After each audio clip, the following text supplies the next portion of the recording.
Hello, and welcome to the Weekly Scroll Podcast. My name is Ryan. And this merchant tried to just sell me this draught of cloning for like 1,300, and I think that's a little overpriced, but I bought some anyway, and then I cloned him, and I bought more from him, and I cloned him again. I'm Chris. There we go.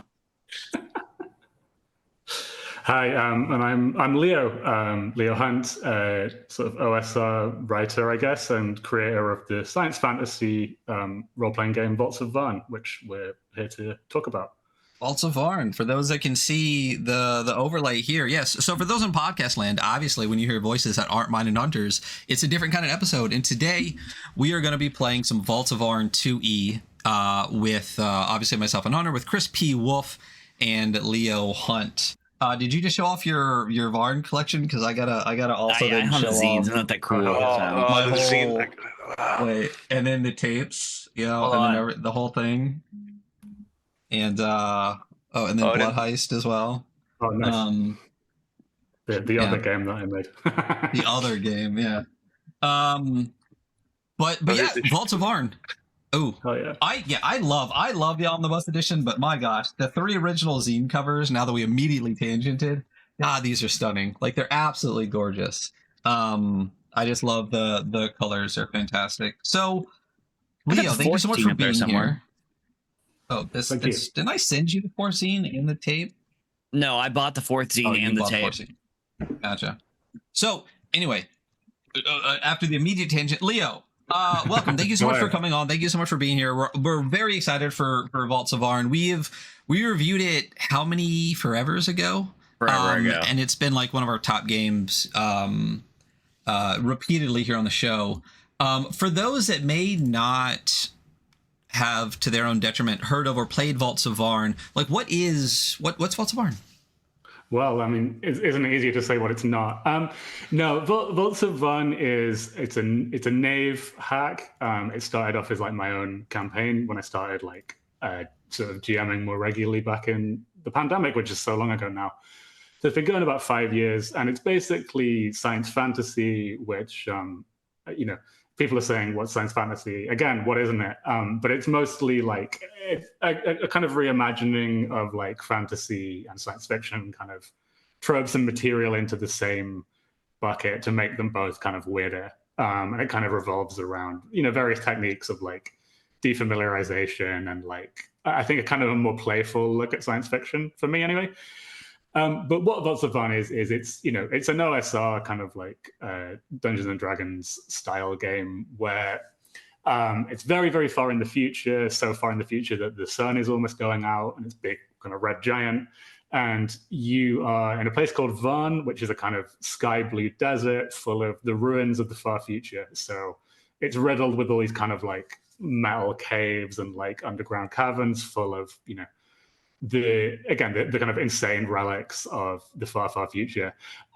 People sometimes describe it as post-apocalyptic. I would take one issue with that, which is that usually post-apocalypse for me means like the ruins of our world, whereas Vaarn is very much not the ruins of our world. So conceptually, it's like one step further and kind of like, these crazy like ruined cloning facilities and like, hyperdimensional transit places and stuff that have all completely broken down and just like fallen into disrepair. And you are the kind of very weird citizens of this world delving into these monster-filled murder mazes for fun and profit, hopefully. I think that's a good summary. Yeah, I think that's great. Any science fantasy, like you said, is such a weird, like it's fun because you can kind of throw anything at it and it sticks in it. And we were kind of talking before the show started about how like there's this little bit of like ridiculousness to it, but always this like sense of danger too as well. That's always really fun. But of like I don't know, there's like 3 or 4 that we've really gone over that we really love with science fantasy. Vaarn it is so far up there, especially with like the blue desert and the red sun and everything. Like just the visuals that come from it are incredible. Thanks. People seem to the Blue Desert is partly from the artwork of Mobius, who's obviously a giant in science fiction artwork. Probably doesn't need like a biopic, but he does quite a few like drawings and paintings of like weird colored deserts, like blue deserts, and I kind of wanted to like make those places like a more like tangible game environment, So that was kind of way back when I was like starting up my campaign that became this whole game. That was kind of one of the key images that I knew I had to like get in there, and it seems to have been like an enduring one. And like a tone I find so difficult to talk about because it's like taste or whatever. It's like, well, what do you say? But yeah, I think the tone that I aim for with Vaarn is like one part silly and one part kind of like horror, and it's got like that kind of. It's neon colored. It's quite weird and whimsical, and then it has this kind of slightly nasty side to it as well, where it's like this completely corrupted like ecosystem that's full of like predators and like parasites, and kind of almost everything has like nanomachines inside it. So you have all these kind of grotesque like cameras growing out of people and stuff, and that's just like normal. So it's kind of like a weird mixture of like the things that I'm into. And then this is second edition. So when second edition drops, like what can people I guess kind of expect with second edition, and where are they going to be able to find it? Yeah, sure. So second edition is going to follow. It's following from the original zines that were self-published, and then there was a hardback book called the Deluxe Edition, which I guess is 1E. That was out with Games Omnivorous, but it's been in a little short supply. Yeah, we got it there, the blue hardback. So basically what I wanted to do was like kind of go back to kind of self-publishing, but use what I've learned over the last 5 years of being in the industry and kind of like take it to the next level, like personally, and like make an actual offset print book. And in doing that, I also, because it's been like 3 years since the Deluxe Edition came out, I wanted to like, I've written a lot more stuff since then, and I wanted to have an opportunity to like, not like remake the game exactly, but like rethink every single element and be like, what is this doing here? Can it be, refined in any way? And then also, how am I going to integrate a lot more content? And it's not like, I think it's not rules content, like the game itself is not getting more complicated.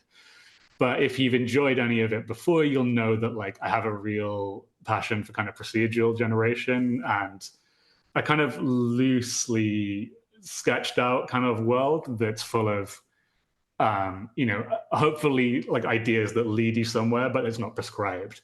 And so basically almost all of the new content is either dice generation stuff that like for example, you can make settlements now with like a dice drop, which there wasn't support for before.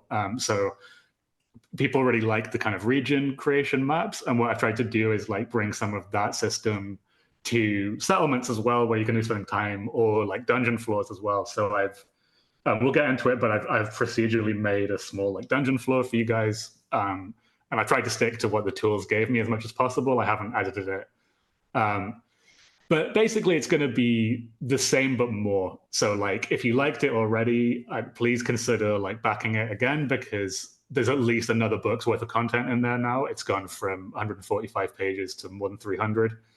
And if you've never played it before, I just say, if you like science fantasy, if you like kind of minimalist, old school style games that like allow for a lot of player creativity, and I think a lot of people would say to me, kind of set the GM's brain on fire as well, because like I try not to have like wasted stuff in the books where it's just telling you things you could have imagined already, and instead I want it to be like, you read it and you're like, I have to like create stuff with this. I have to like make my own town and make my own wilderness, and like all these people could be there, and like, have a lightning bolt come into your head basically and open up your third eye. And that's kind of the aim of it.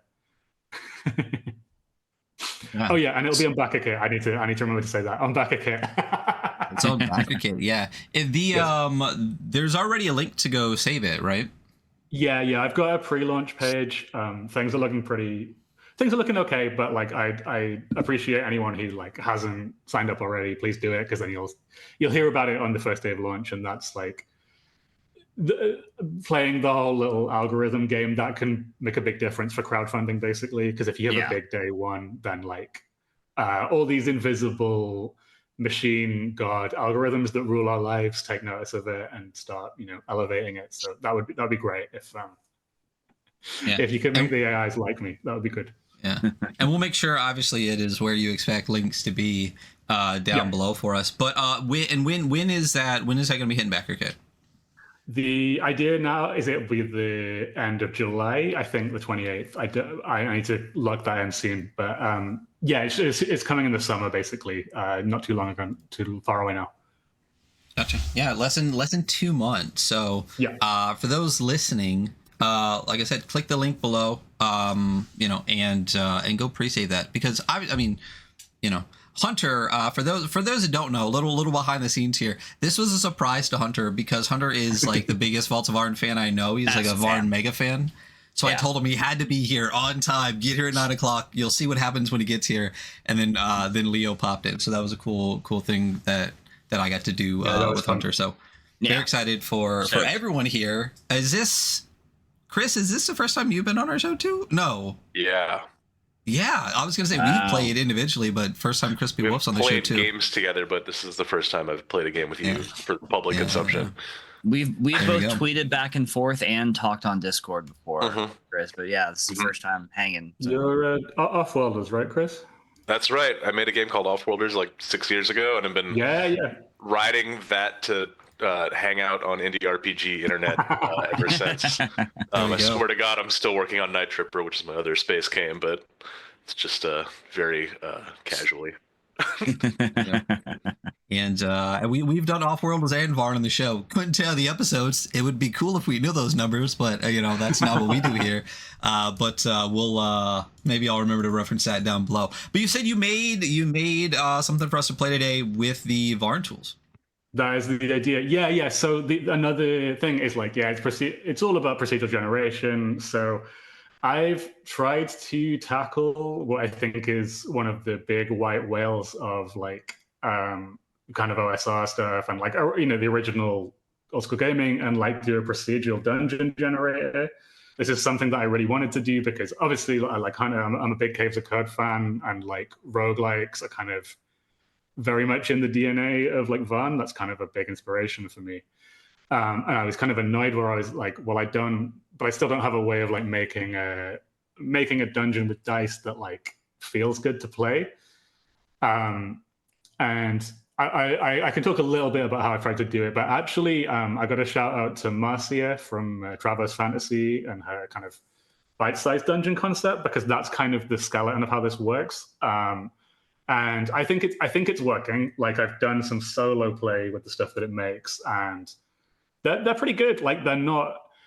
As a caveat, I should say that this kind of proc gen, it does need the human touch at the end. If you just go by the dice, it can make some slightly weird scenarios. Although I tried to keep those in as much as possible, but I don't think it's ever going to beat human generation if you're really good at what you're doing. But the use case for this for me was I'm all about procedural generation as this kind of fantasy of infinite content, which obviously there isn't, but I just wanted to be in Caves of Cod, you could drill down in any square of the world map and it'll make a dungeon under you, and you can just keep going and going.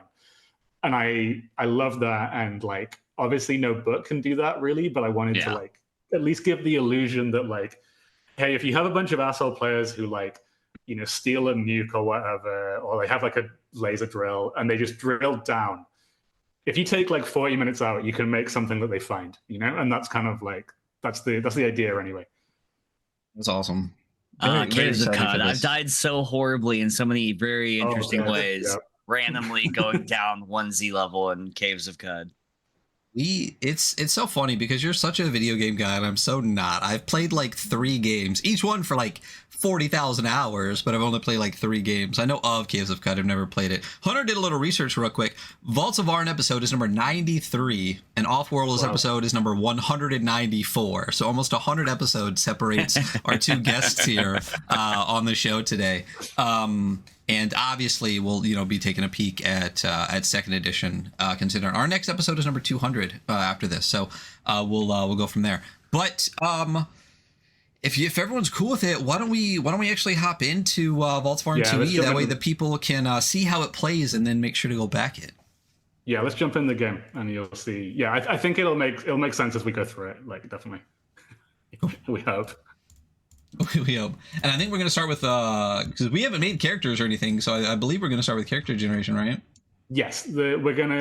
The idea with character generation is it's randomly done. It's pretty fast. It might be slightly more involved this time for a reason that we'll get to, but not very much. So I'm pretty confident that we can roll some characters up and get playing pretty soon, I think.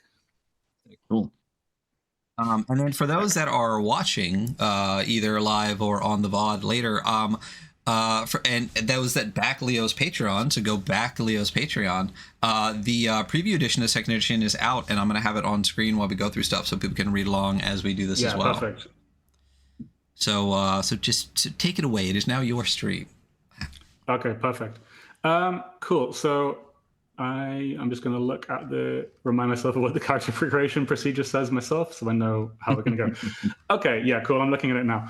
So what we're going to do is make one player character each and do a little bit of dungeon crawling. So to start out with, player characters have 6 abilities, and these are going to be pretty familiar if you've ever played any like tabletop OSR style game. You've got strength, dexterity, constitution, very exciting. Intellect, and then psyche and ego, which are kind of wisdom and charisma but renamed. And psyche is more like to do with psychic powers, and then ego is your kind of mental like strength. So it's kind of like willpower, I guess. So ego, for example, will be using if someone tries to mind control you. It can also determine like your followers and stuff like that.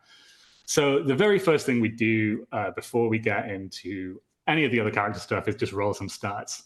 And this uses 3d6 like in Knave First Edition, but not quite in the same way that you're used to. So basically, we've got very simple like stats where they're bonuses. They go from 1 to 10 usually, and you're going to generate starting bonuses for all of these stats. And the way that you do this is you roll 3d6, but then you're looking at the lowest of the 3 dice. So let's say that I roll for strength a 2, and a 6.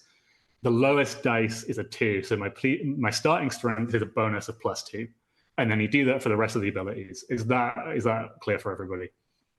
Absolutely. Yeah, and this will usually produce +1s or +2s, but you can obviously get up to +6 if you're really lucky. There's some podcast land as we quietly sit here because I don't think the dice noise comes through for you. We do have a dice roller on screen, and we're just going to be throwing a bunch of dice for just a minute or two. Cool.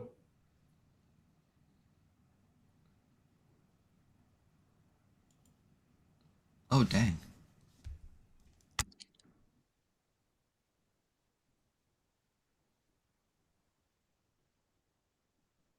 And for the people in the dice roller, if you click on your dice, it'll show the numbers instead of trying to.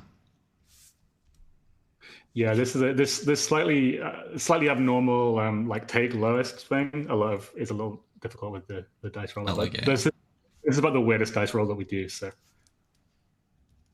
I did get a +5, which is nice. Oh, sick. Really? I will say, when you finish rolling, you can swap 2 of the abilities around as well. But I might say leave that until we know a bit more about the characters, because you may find there's like a start where you really want to have like a high number because of your build. I'm rolling all 1s and 2s, so that's as God intended. So it won't matter. Yeah, it doesn't matter. It doesn't matter. All right. I'm all rolled up. Oh. Perfect. Me too. I got hopefully my highest was that +5. I got a 556, so +5 is a +5 on level 1 is really good. That's pretty rare. This really favors like a +1, so that's a good roll. Okay, so that was step 1 of 6. So step 2, this is where things get more fun, I think, is you need to choose your ancestry. And basically ancestry, it determines what kind of life form you are. And there'll be a number of like spark tables to like generate the character and some special rules. So shall I run through the 10 ancestries real quick, and then you can either randomly roll them or choose them. I don't mind. So super quick, we've got Truekin. These are kind of non-mutated humans who like survived the various apocalypses underground. Kakagen, which is my fancy pants name for mutants. These are kind of mutated humans who can generate an enormous amount of different abilities and like strengths and weaknesses depending on their mutations. So they're very heavily random. Synths are robots. Basically, they're artificial life forms. We've got new beasts, which are like the guy you can see next to the ancestry table. They're kind of genetically modified animal people. I kind of play these guys like more like Island of Dr. Moreau, like kind of are we not men sort of stuff. Neo Bloom, number 5. This is the new ancestry for 2nd edition, and these are basically mutated plants, often plants with like human DNA mixed into them. So if you want to be like Groot, that's kind of the ancestry. Mycomorph, the kind of sleeper hit from the original, these are kind of human corpses that have been resurrected by a weird kind of fungus-like entity. So they're sort of like the living dead, but they're also chill, and you can play as them. They're Spore Boys. And then the final 3 are even more kind of like eccentric classes. You've got a Cacklemore Exile. The Cacklemore are basically hyena-headed women they're all female. They're kind of the chaotic evil like race in this setting. They were presumably created as some kind of like army or like soldier race millennia ago, and everyone hates them. But the Cacklemore Exile is a character where you've been exiled from the main Cacklemore clans, probably for being either too nice or too annoying. And then we have Planey Folk. So Vaarn is, like I said, it's kind of the ruins of the very far future. And one of the ways it's ruined is not just the biosphere is ruined and polluted, but actual space-time itself has kind of been corrupted by weird like experiments with hypergeometry, and like time and distance don't always work like they should do. And Planey Folk are basically these 2D like people who are the descendants of people who got stuck in this like 2D kind of world, and they kind of look like either Escher paintings or like Picasso. And finally, Lithling are kind of living crystal people, and their gimmick is that they roll all of their maximum HP at once, and then they can never ever heal. So over time, they get chipped down and take more and more damage, and you never get to heal them. So when you create a character, they have the most HP they'll ever have. Yeah, deep breath. So I think that gives you some idea of how odd this setting is, but these are our choices.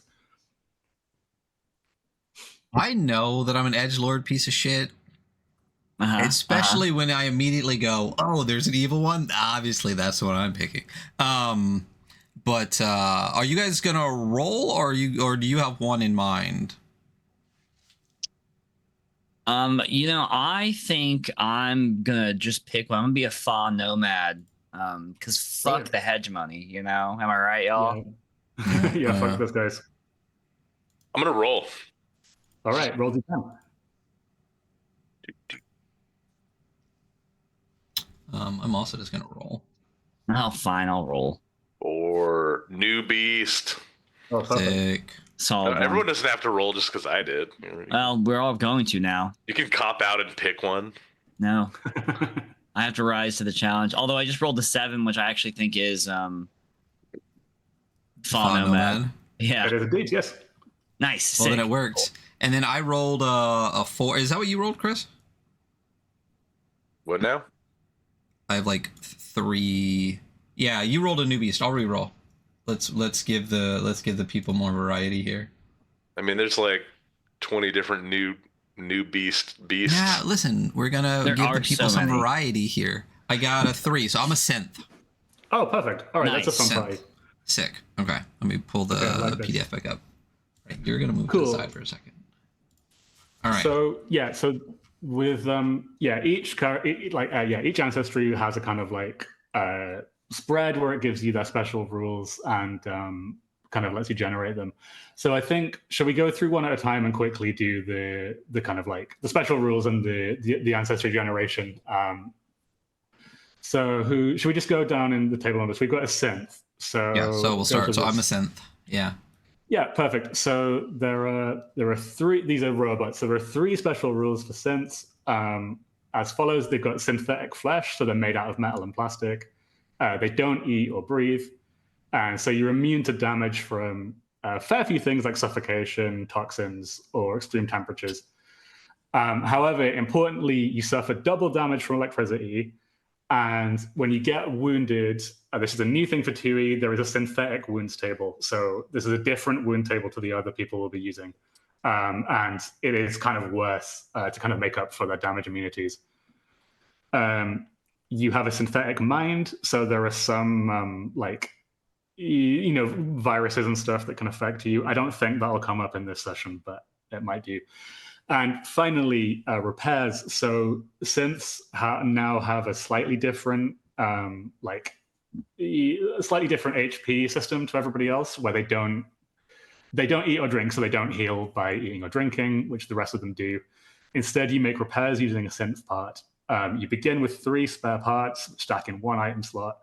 I should mention this is based on Knave, so inventory is very important, and it's all handled with like item slots that the characters have. We'll get to explain that in a second.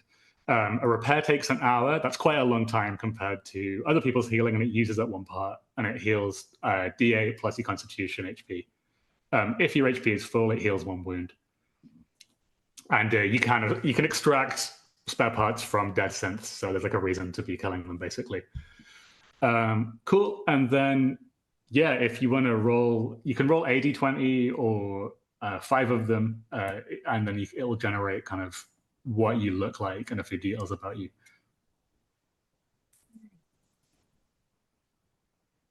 Two, 7, 5, 3, 2. So that means I am a small cube. Yeah, perfect. 2, 7, 5. I'm a small cube with a TV screen for a head. Oh, perfect. 2, 7, 5, 3. Man, my highest roll is a 7. That's crazy. I might as well have just rolled 1 and kept going. 2, 7, 5, and then 3 for my limbs. They're bladed limbs. Tight. I want to kit bash this guy. And then 2 with a brassy finish. All right, perfect. Nice. And you can. There's a second table where you can roll a name and a couple of things about like your personality. The synths are a little weird. They have like some ideologies you can roll, but 1, 2, 3, 4. All right, so then I got my name is Mini Moons. Cool, strong name. And then my power source is artificial photosynthesis. Oh, that's an interesting one. Okay. I guess my cube head also has like plants growing on it. Yeah, something like that. You got a solar panel on top, you know? Yeah. I was made for flattery. That's a fun one. So, and then, but I realized machines created humanity. That's right. Oh, that's a fun one. The Omnissiah, the one true machine god. You can't prove they didn't. Very true. It's the time cube, you know? All right. That's me. That's my guy. That's my synth. And I got a name. Perfect. All right. Excellent. So then we had a new beast, right? Yeah. Cool. Okay. So new beasts, like we said, they're humanoid animals. Like I kind of have them as like Dr. Moreau sort of hybrids. A lot of them wear masks that look like human faces. So they have 2 special rules. So new beasts are kind of like, there's a kind of design philosophy, especially with the 1st edition, where like there's a lot of stuff that actually isn't mechanically defined, and I wanted to leave it to people to kind of like not just like make it up yourself, but like I guess make it up yourself. So there's an example where the new beasts, there are so many different types of them that I didn't have space to like write stuff for each one. So basically you have an advantage on rolls whenever it would make sense for your animal nature to provide it. advantage is just rolling 2 dice and taking the higher one. I think most people know that. I might impose disadvantage if it seems like it would be unhelpful to you. So this is your invitation to argue with me as much as possible about why being a new leopard should get you a bonus or something. And then a new rule for second edition. I think this is a fairly intuitive one. You can speak to all creatures that share your kind of underlying animal form, even if they wouldn't normally be able to talk. So a new cat can speak to just regular cats, cat-like monsters, mimics that are pretending to be cats, etc. It doesn't mean that they'll like you, but you can talk to them. And that's like a blanket, always on thing. Awesome. So there's a bit more communication there. So if you're an insect, you can talk to other insects, stuff like that. So if you want to roll some d20s, there's 2 tables. There's one that gives you a few details, and then one that will you can cross-reference with 2d20, and it gives you a new beast type. Okay. 15, 20, 11, 18. Cool. So my name is Psy. Nice, strong name. I am opalescent. Nice. Pearl-like. 11. I have a crone mask. Yeah. And I love the animal that I resemble, which I'm about to... which we're going to find out in a second.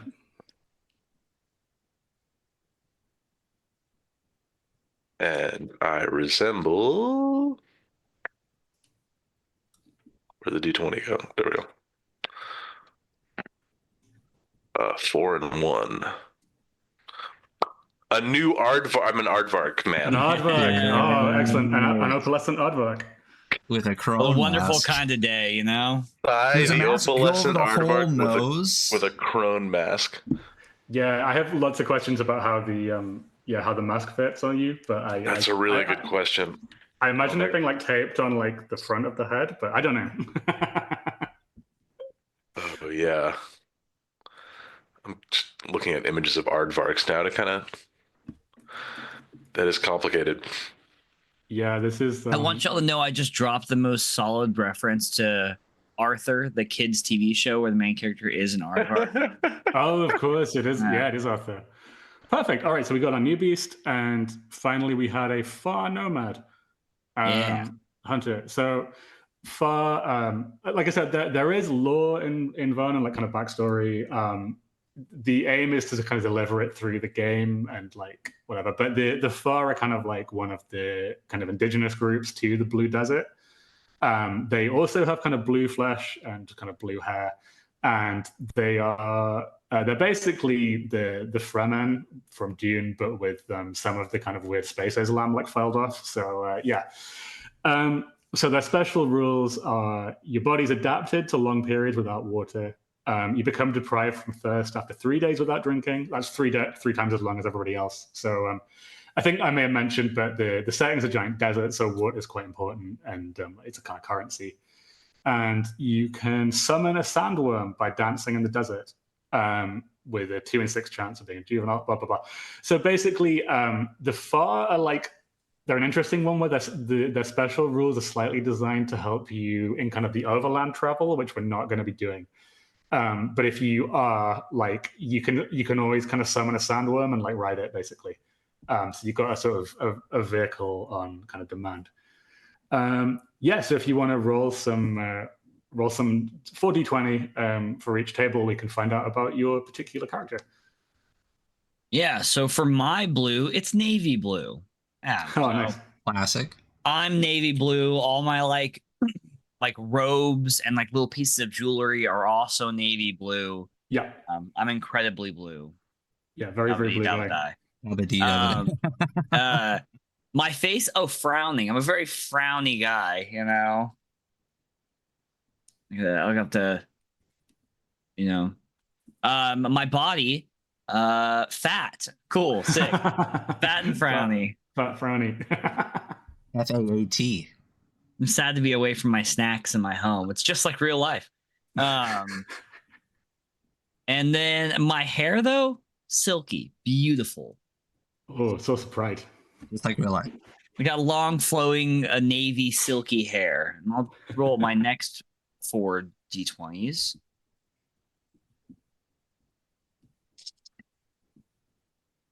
My name. I rolled really high on all these. Sarat is my name. Cool. Sarat. Science Sarat. And then let's see. Pardon me. My manner. Quiet. Wow, this is gonna be a real against type character for your boy. Quiet, and then 14, and I rolled a 14 again. I lost my clan. I lost them in a sandstorm. Oh, it's unfortunate. It happens to the best of us, though. You know. there's so much sand. Yeah, I was just too hefty, and I dragged behind in the sandstorm. And then quirk, I'm devoutly religious. Okay, this is an interesting one. Yeah, you better speak really kindly about the desert, because our glorious mother Va created this paradise to test the faithful. So that's absolutely true. Yeah. Well done. Yeah. Perfect. All right, so we've got 3 kind of ancestries there. So that's one of the most involved bits of character creation. So the next part is step 3. This one's easy. You can roll 1d8 to get your starting hit points. If you don't want to roll, you can take 5 HP at level 1 as well. It's up to you. Rollers here.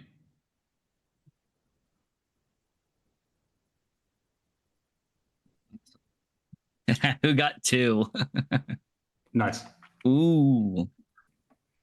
Chris, bro, I saw your stat rolls too. This is crazy. Yep, I got 2, so that's gonna be wonderful. Nice. Yeah, so rolling a second character now. Yeah. All right. Cool. So we've all got our HP.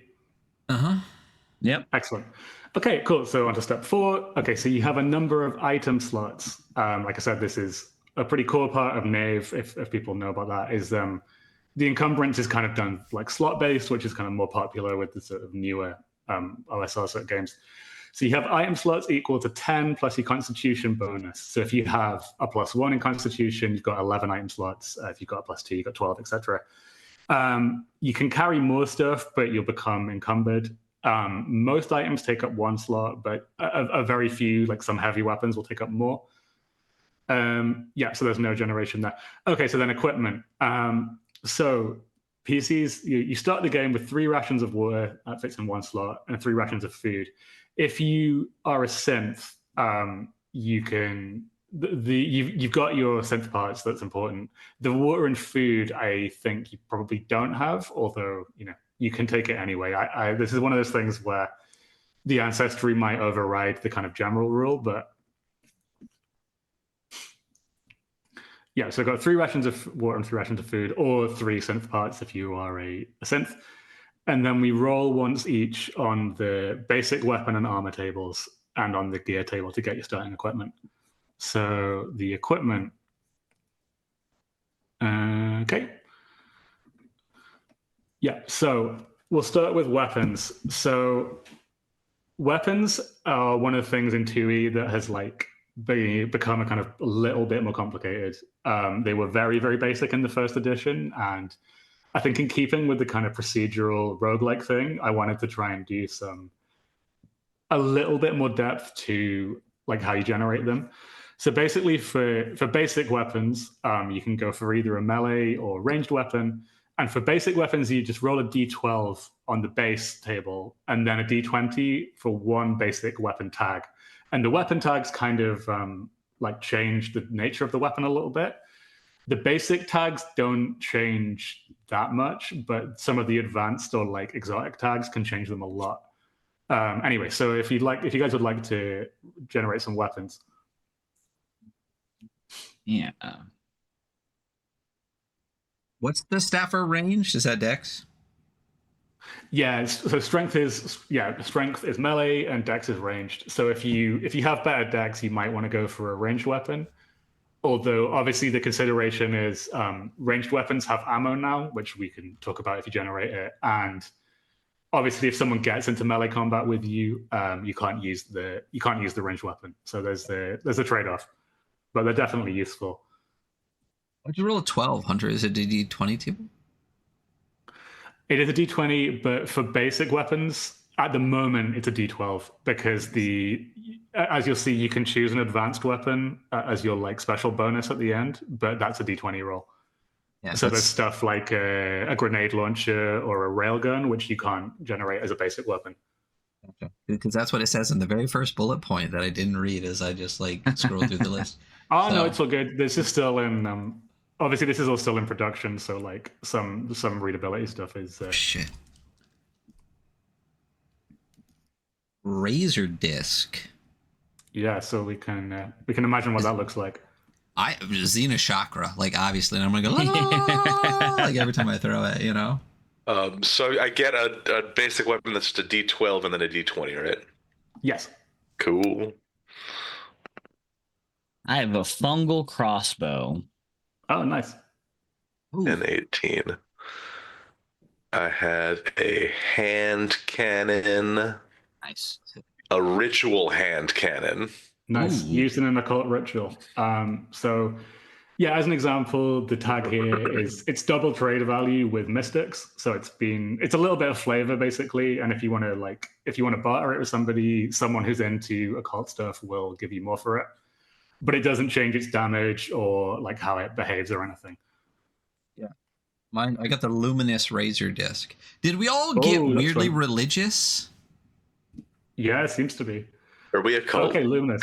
Yeah, it seems like that. I will say that Vaarn definitely trends towards cults and like weird religions anyway. So I think that's partly the tables like pushing you that way, definitely. Just like real life. Cool, absolutely. Okay, so we got weapons, and then if you guys would like to roll 2d20 for your armor and 2d20 for your gear, and that will be us almost finished.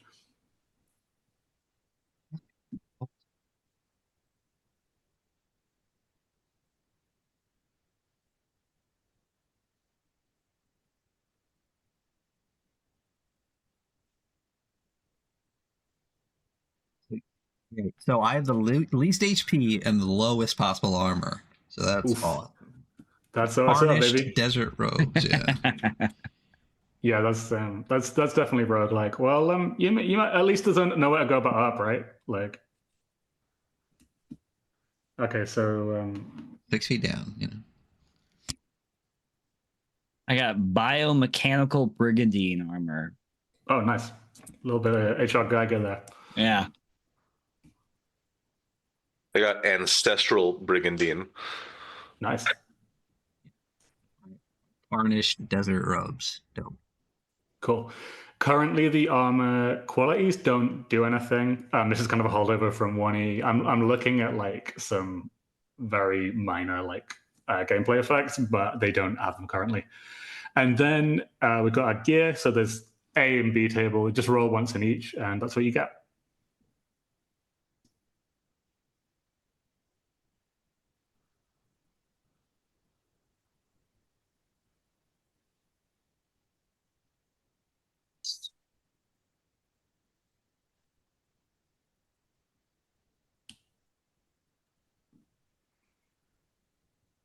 So I got a flashbang and some anti-venom.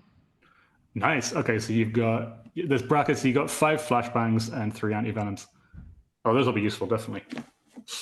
I got smoke bombs and anti-venom. So. Oh, excellent. I got a hand mirror and lockpicks. Okay, nice. Cool. That's a lot more low tech. But yeah, I think this would be a good point to just kind of like not wax on about my process, but like stuff like this gear table is really important to me because it kind of gives you a little bit of the kind of tech level or like implied like world. Like these are things that adventurers commonly have, and I kind of dig that there's a mixture of like very kind of almost like medieval stuff like chains or like lockpicks and stuff, but then you can also have like a motion scanner or flashbangs and things. So there's meant to be like a little kind of like blend of like fantasy and science fiction, right? Like archaic and then kind of slightly surprisingly advanced like stuff.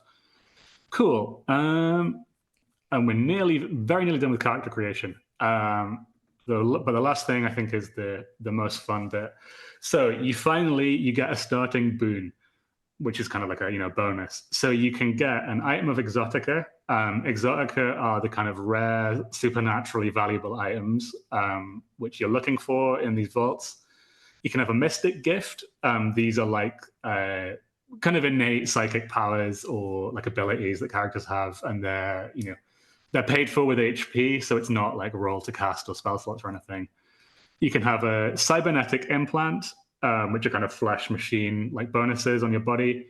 And these are the two new things for 2E. You can have an advanced weapon as well. So that would be like a second weapon, but this time you're rolling like D20 and it gets a basic tag and an advanced tag. And the advanced tags can be like quite a bit more significant. So you could get like a sword that makes explosions when you swing it, or like that has like a different damage type and stuff like that. Or you can get an alchemist's crucible that you make potions in.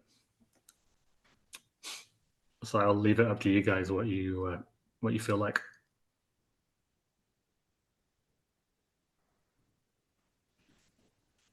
I think for this one time, because I have 4 HP, I'm not going to take a mystic gift, even though normally I would. I think I'll take a cybernetic. Okay, good choice. Cool. Shall the people decide and then we can go through them one by one, or multiples on the same page if we need to? I feel like I should do a cybernetic too because I'm a synth, and that just makes sense for synth. That definitely like fits with your character. And then but hey, you could also take a psychic gift or a mystic gift and you could be a psychic robot, That's all the fun. I got a finger syringe that somehow one of my bladed limbs has a finger syringe. Oh, cool. Okay. The little syringe that comes out at the end of a blade. Yeah. I like the idea of it just like falling down and then like a tiny syringe comes out and jumps you. You're so focused on the big blades, you went wishing for the little one. I'm gonna take an advanced. I'm a gun-toting aardvark. That's All right, sick. So we got 2 cybernetics. Okay, so advanced weapon. So you can roll d20 on the weapon table and 20. I have a rail gun. Oof. Okay, This takes 5 slots. Okay, hold on. Yeah, I'm gonna have to do some inventory management here. You can drop some stuff. Might have to drop my armor in order to carry my freaking rail gun. Okay, so that's D12 piercing. 5. That's like best case scenario for advanced weapon. And now it also has an advanced tag. Yeah, and a basic tag. So it's got like a... Oh, it's got both. Yeah, so you can generate both. Oh, fun. As I said, the basic tags are a bit more descriptive. But accurate railgun. Ooh, if used at long range. I'll be saying you probably won't get a lot of long range use in the dungeon. That's kind of like an overworld thing, but that's still good. That's really good. I have an accurate blasting railgun. The weapon can hit multiple targets in the same area. Roll to hit once and compared to the armor score of all targets. This thing is a beast. Holy shit. Okay. That's fun. Okay, this is like maybe the best possible weapon you could have rolled, I think. Like, sick. I love this. Like, let's go for it. I also have dexterity 5. Ooh, nice. All right, this is going to be interesting. God, I did not roll a C. My highest is a 3. Yeah, run down your stats, Chris, because I saw those being rolled. Strength 1, Dex 5, Con 2, Int 4, Psyche 2, Ego 1. It's the 5 and the 4, really. I got Strength 5, Dex 2, Con 2, Int 3, Psych 1, Ego 2. Yeah, so you got a 5 and a 3. I got 5 and a 4. Strength 1, Dex 3, Con 2, Int 2, Psi 2, and Ego 1. Nice. So the one thing to say, just to point out about the railgun, it has an ammo dice as well. This is a new thing for 2E. So it's got a usage dice of 6. Right. If people aren't aware of usage dice, it's just a way of like tracking stuff like ammo without counting every shot. Basically, at the end of each combat, when you use a ranged weapon, you'll roll the usage dice, and if it shows 1 or 2, it goes down a step. So the railgun, obviously strong, but it starts off with like a fairly low like ammo supply. But I think we'll probably get some use out of it. Okay, I think that's everybody. If you guys generated your cybernetics, yeah, that should be everything. Cool. So we've got a very interesting party with one very, very powerful weapon. And one really fat Fa nomad. I love the images this generates already. Do the 3 food and 3 water, do they take up 1 slot each? Yeah, the food and water stacks 3 slots, 3 to 1 slot basically. Okay. I was trying to figure out what I have to get rid of to carry this freaking gun around. I really I like that you're like an aardvark, just like carrying this like, insane railgun like around with you. That's patting myself on the back for having written that, but allowing it to happen. Cool. So if we're done character creation, I think that took about 35 minutes, so I'm pretty happy with that. So yeah, we can do a little bit of dungeon crawling if you guys are down. Let's do it. Absolutely. Awesome. All right. So yeah, I guess in terms of like actual like playing the game and rules, we'll just kind of like talk about it as we go and see what comes up. It's not a game that has like a ton of like written rules really, but it's mostly pretty simple. It's like D20, add your stat, kind of roll high, and there's not really much more to it, like kind of mechanically speaking. Yeah, so I guess we'll get into some actual dungeon. Yeah, so I'll just preface by saying I have a young son. I haven't been able to GM as much as I'd like to. So this is the first time in a little while. But I'll try and put on a show. Well, we're a real serious operation here, so really... Yeah, I was going to say I'm feeling the pressure already. This is no. Okay, cool. So yeah, the 3 of you embark for the Vaults of Vaarn. So you are, I'll say, this is a game that kind of assumes that you're kind of vault raiders, you're the kind of misfits who go out to specifically seek out these like vaults and kind of underground spaces, and you delve into them looking for exotica. What are exotica, you ask? Well, exotica, no 2 items are alike, but they're basically kind of supernatural relics of like the distant past. And they can take many, many forms. But the important thing to note is that you get XP for them basically. So you're looking for specific items of treasure, and you're going to if you take them back to town, you get 1 XP per exotica.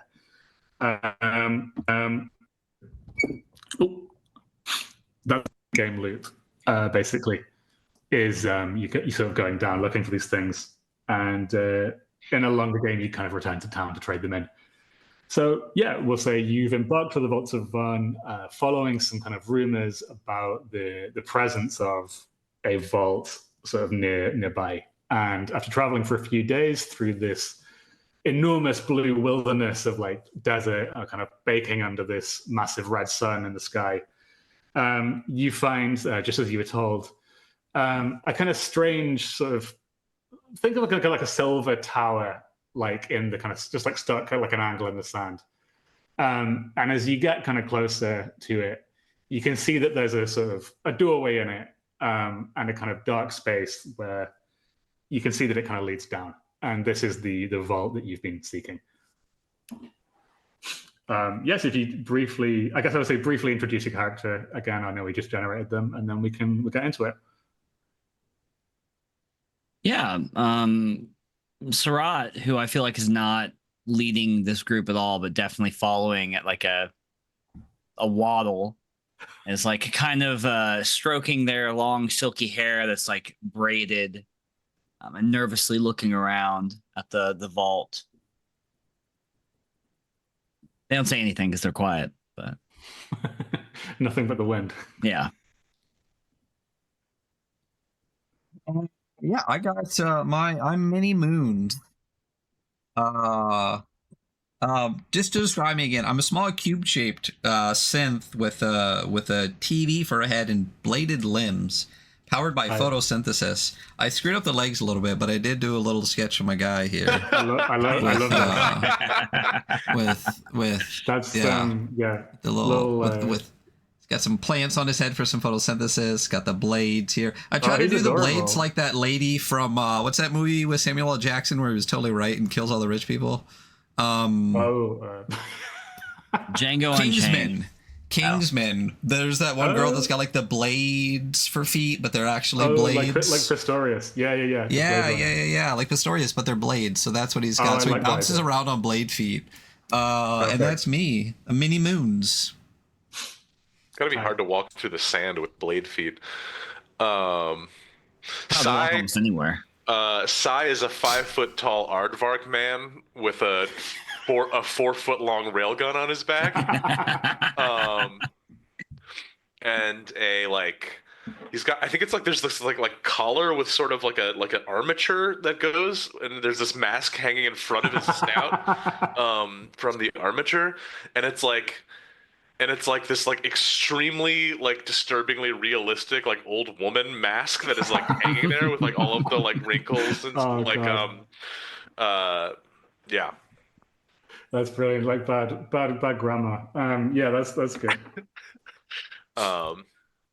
Okay, tight. So this is I guess because we're doing a demo, this is a slightly false choice where like there's one entrance to the dungeon. So I think if things are going to happen, I'd like to invite you guys inside to adventure. All right, I spend 30 minutes checking for traps. You don't find any. Does anyone want to carry my hand mirror and lockpicks? I can't fit them anywhere. I'll carry your hand mirror and lockpicks. Great. Wait. Oh, I forgot. I don't have room. My gun is too big and awesome. What I need to figure out is how I throw a glow-in-the-dark chakra with my blade hands. Oh, yeah, that's going to be an interesting one. Oh, I forgot my tarnished robes. Anyway, so I believe that we all head towards the entryway. Yeah, sure. So I'll just describe this because I'm railroading slightly for this first part, but basically, what you found is it's kind of a sort of ruined elevator shaft with a kind of the kind of elevator cable still intact, and it kind of leads down into the kind of darkness of the vault.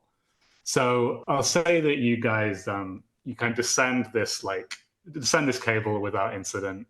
I'm sorry, Railroad DM telling you what to do, etc.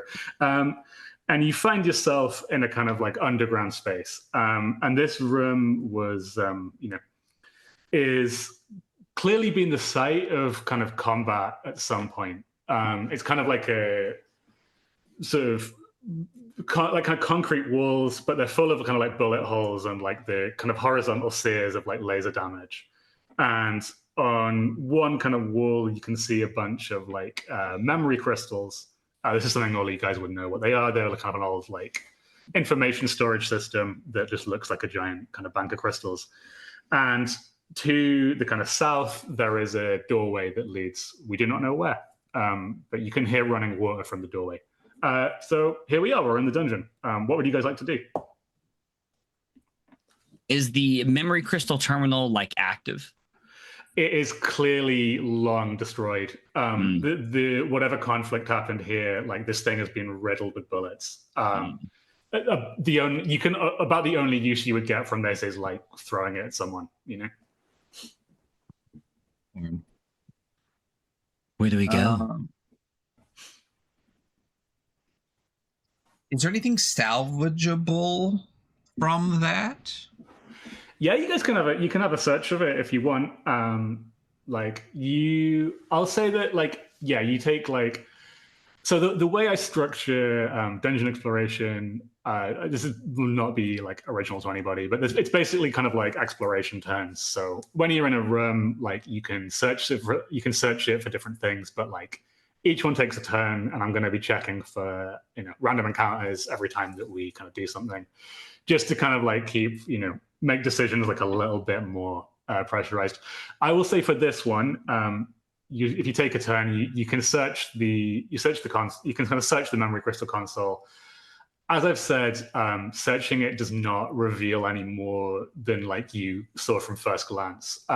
This thing is not operational and clearly hasn't been for a long time.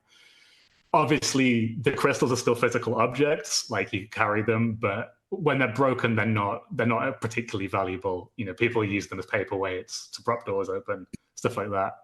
They're nice looking enough, but. And our point of exit from here is there's an elevator shaft down, right? So there's either the elevator shaft that you came down, or to the south, in the south of this room with the kind of broken crystal array, there's another kind of doorway and you can hear running water kind of coming from this doorway. Running water in the desert. That's a sign from the mother. We should head that way. It's a good omen. Cool. What do you guys think? Wonderful idea. Good job. Perfect. All right. I will say you guys make your way south towards the sound of water. And there are a few things kind of going on in this room. So I'll quickly describe kind of like what you see. So this room, it's a lot clearer what the original function was. This was some kind of hydroponics facility or some place where they were growing things. So the walls are kind of lined with kind of hydroponics sort of arrays. Most of them are completely non-functional. There's nothing inside them but like blue sand and dust. But on the far wall, you can see one of these kind of big arrays is still, it's broken, but the fact that it's broken is actually good because there is fresh water kind of running through it and kind of pooling down like in the kind of sunken floor of this room. So there's a pool of water. Two more very important things. I don't want to bury the lead here. The first is that you can also see some plants kind of growing out of this water.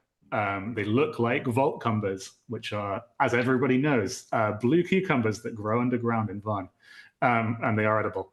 However, I'm burying the lead, but there is also another thing in here. There are 6, I guess, like naked people on all fours, and they are drinking from the water and kind of groaning to themselves.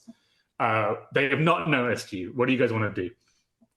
I think I'm going to use my tactical bioscanner implant to just give one of them a scan and see what I can find out about them. Cool, absolutely. Yeah, let me just read the exact description of how this works so I can remember what to tell you. Cybernetics. Okay, cool. Yeah, that's... Yeah, okay, cool.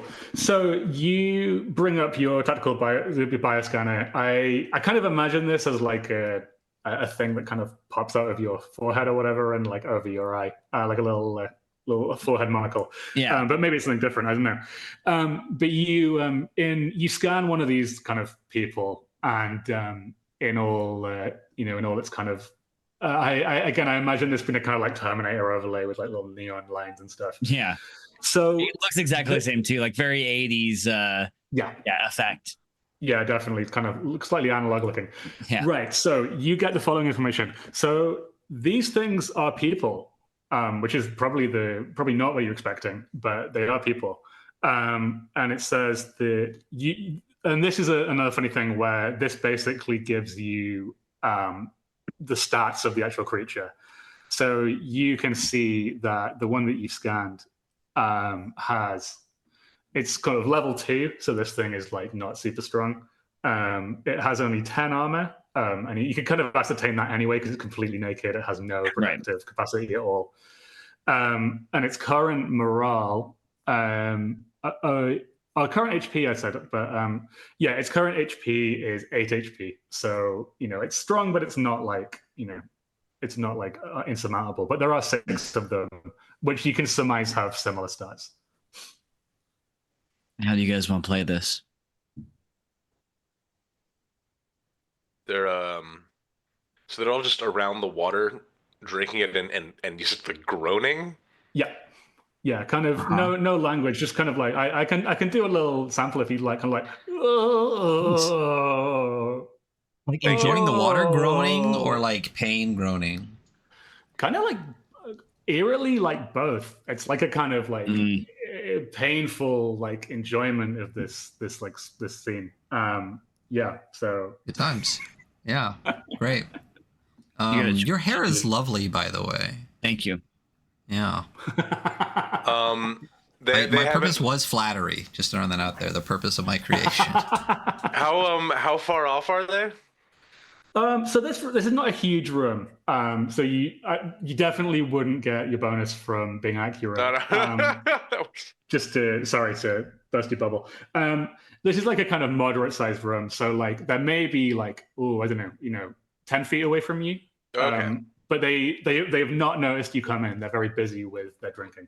Yeah, I mean, water seems great. It seems like they're really enjoying themselves, maybe. Yeah. Question real quick. So my finger syringe says it can be filled with poison or something. It's not currently, right? I have to stick something in there? I think for starting off, I mean, I have a poison generator if you'd like one, since we're doing Yeah. I mean, I would not say no to that. Do you know what, man? I just wrote this, so like, let's do it. Okay, roll 40-20, and we'll see what what poison you currently have. You have 1 dose of this. Sick. 620, 611. 620. Okay, it's a white sugar. That's interesting. Your delivery method must be ingested. That's fine. You can inject it. And then 11. What's the? Oh, that's an interesting one. Okay, so this poison will cause hallucinations for D6 days, and it will also cause D8 intellect and psyche loss. So maybe not as like useful as you might want for kind of straight up combat, but if you guys are against, for example, a psychic creature, injecting it with psyche loss is going to significantly reduce its ability to hurt you. So if we just want to get fucked up, this totally would do it. It will cause hallucinations. Absolutely. And I mean, the hallucinations might be useful in a pinch as well. For D6 days, it's pretty good. If I kind of like start approaching, do they notice it? Like, if I go from like 10 feet away to like 5 feet away, what's the? Oh, I mean, why don't I? If you want to try and creep up on a bit closer to them, you could do like a dex save, and we'll see if that goes wrong. Sure. But if this fails, then they're going to notice you. It doesn't mean that they're going to attack you, but they'll notice that you're there. Yeah. Okay, so if you roll d20 and add your dex bonus, so whatever that is. 11. My dex bonus is 5, so 16. Okay, cool. So you just made it. Okay, yeah. So I'll say that on your little odd butt tippy toes, you sneak across this room, and you wanted to get about what, like half the distance again? Yeah. Cool. Okay. So you get closer to them. They are like so, you were quiet, and they're so engrossed with this pool that like they've not noticed you at all. Again, closer up, you can pretty much see that like these appear to be humans. They're nude. They're all kind of grunting and like making bestial kind of sounds and like drinking. Up closer, you notice another thing about them is on the kind of the foreheads of the ones that you can see, there's kind of like an indentation, like as if they had like a wound here that's like healed over. And they all in common have this kind of in the middle of their forehead. They're like lobotomized or something. If that's your words, not mine, but that would be I think that would be a good assumption. Yeah. And you also notice that one of them is wearing like a kind of, I guess, a collar, like a little kind of silver collar with a little like tag on it, but you can't read what it says. Just one of them, though. One of them, yeah. Just it has their name on it, their owner's number on the back, We might assume that, yeah. Do we what start blasting? You have a ranged weapon as well? I do, yeah. One thing, not to be pedantic with the razor disc, but it's a melee weapon. If you want to throw it, you absolutely can, but you'll have to go and like pick it up if you want to use it again. It's not like an ammo thing. Again, I just love that I have blade hands and I'm swinging a blade is the best part. It's complete redundancy, yeah. Like, can I just say that one of the limbs is just the razor disc? Yeah, I don't see why not. Fuck yeah, let's do that. Sounds good to me. All right. Yeah, go you first. Should we maybe be ready to fight if they're aggressive, but like try and sort of just greet them? Yeah, that's a good plan. Great idea. I guess it can't hurt. Oh, just one little deal I forgot to mention. This room has more exits than the one that you came in through. So you've come in through like the kind of northern exit, I guess, but there are 3 other unexplored places at the other compass points. So again, not suggesting any course of action, but if you did want to sneak past these guys and go somewhere, there are places to go. But I'll leave it up to you. I'm all for seeing how this goes down. So cool. There are 6 of them? Yeah, there's 6 of them. Oh, well. Maybe we should try to sneak to another room then. That's true. I do have a really cool gun, though. You do have a really cool gun. So the gun is so cool. Okay, Size itching for a chance to use his gun, but okay, go off. We'll follow your lead then. Yeah. I want to look at the one that has the collar. Yes. On his neck and be like, and just like in the water. I'm like, hey boy, hey, what you got there? Okay, this is going to be a reaction roll. The OSR staple. So I don't know how these guys are going to react to you. So we're going to find out with the D20. And I guess no spoilers, but since you can't like communicate with them, there's no bonus to this. It's just a straight like dice roll. So it's a D20 reaction roll. Whoop. Yeah. Oh, I forgot. I should have done it in the I should have done it in the thing. 1 second. That's okay. I believe you. Cool. Okay. You're not do this fudging dice over there, are you? I'm not fudging. Okay. This creature, this person, looks up from the water and kind of locks eyes with you and just like snarls, like full on like bad teeth, and the rest of them follow suit.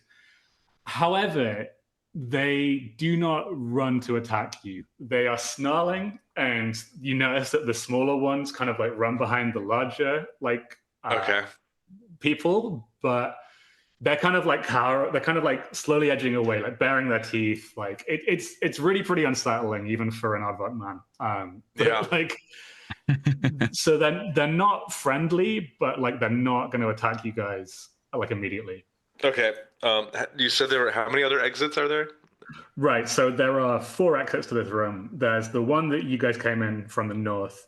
I'll say these things are kind of edging towards like the southern exit, so like the furthest away from you. And then there's there's like a kind of 2 more exits to the east actually. Like so there's like northeast and southeast. Okay. Sorry, I got mixed up with my So should we go to I guess the closest one is northeast. Should we just kind of edge around and maybe check that out? It looks like you'll be able to do that because these things are kind of retreating back towards the south. Definitely. Maybe. Cool. I'm down with that. Have to explode all of them right now. Nah, yeah, we'll save it. Oh, don't worry, they'll be here. Okay, I guess kind of giving them an awkward like wave. You guys kind of edge around. You sort of edge around the room and head off in the kind of the northeast kind of like direction. Okay. And sorry, just a private roll that. No, you're good. Cool. So the 3 of you, without incident, you move northeast and you find yourself in another kind of location. Again, I will just quickly describe what you notice immediately. So there's a kind of southern entrance, which you just came in through, and there's a eastern exit as well, which you haven't explored yet. In this room, this appears to be some kind of like library or place that books were stored. Again, it's kind of made of concrete, but the walls are lined with like bookshelves. Many kind of moldering books kind of lie on the floor or kind of scattered in heaps. The other thing that you need to know about is there are kind of three slightly odd kind of shapes in the north of this room. I guess the best way of describing them would be like they look like human bodies, but like corpses. But they're all kind of like hanging inverted, like from the kind of ceiling. And you can kind of vaguely in your light see these like very slender, like kind of silver wires that are kind of see attaching them to the ceiling. And they are kind of swinging there slowly. What do you guys want to do? I walk up and poke one of them. Really? Yeah. Okay, for sure. Cool. So you walk up and poke this thing with your finger. Nice poke. So for a second, nothing happens, and then with a kind of weird, like grinding sound, this thing kind of lifts its head, and kind of these dead, kind of sightless eyes, like look at you. And with a heavy kind of, there's a soft kind of like swoosh, and the silver lines attached to these things to the ceiling drop, and they all fall onto the floor. I'm not going to roll reaction here because this is definitely a combat encounter. So let's get ready. I waddle back to the group real quick because they fall. You know. Yeah. We'll let you run fatly to your companions.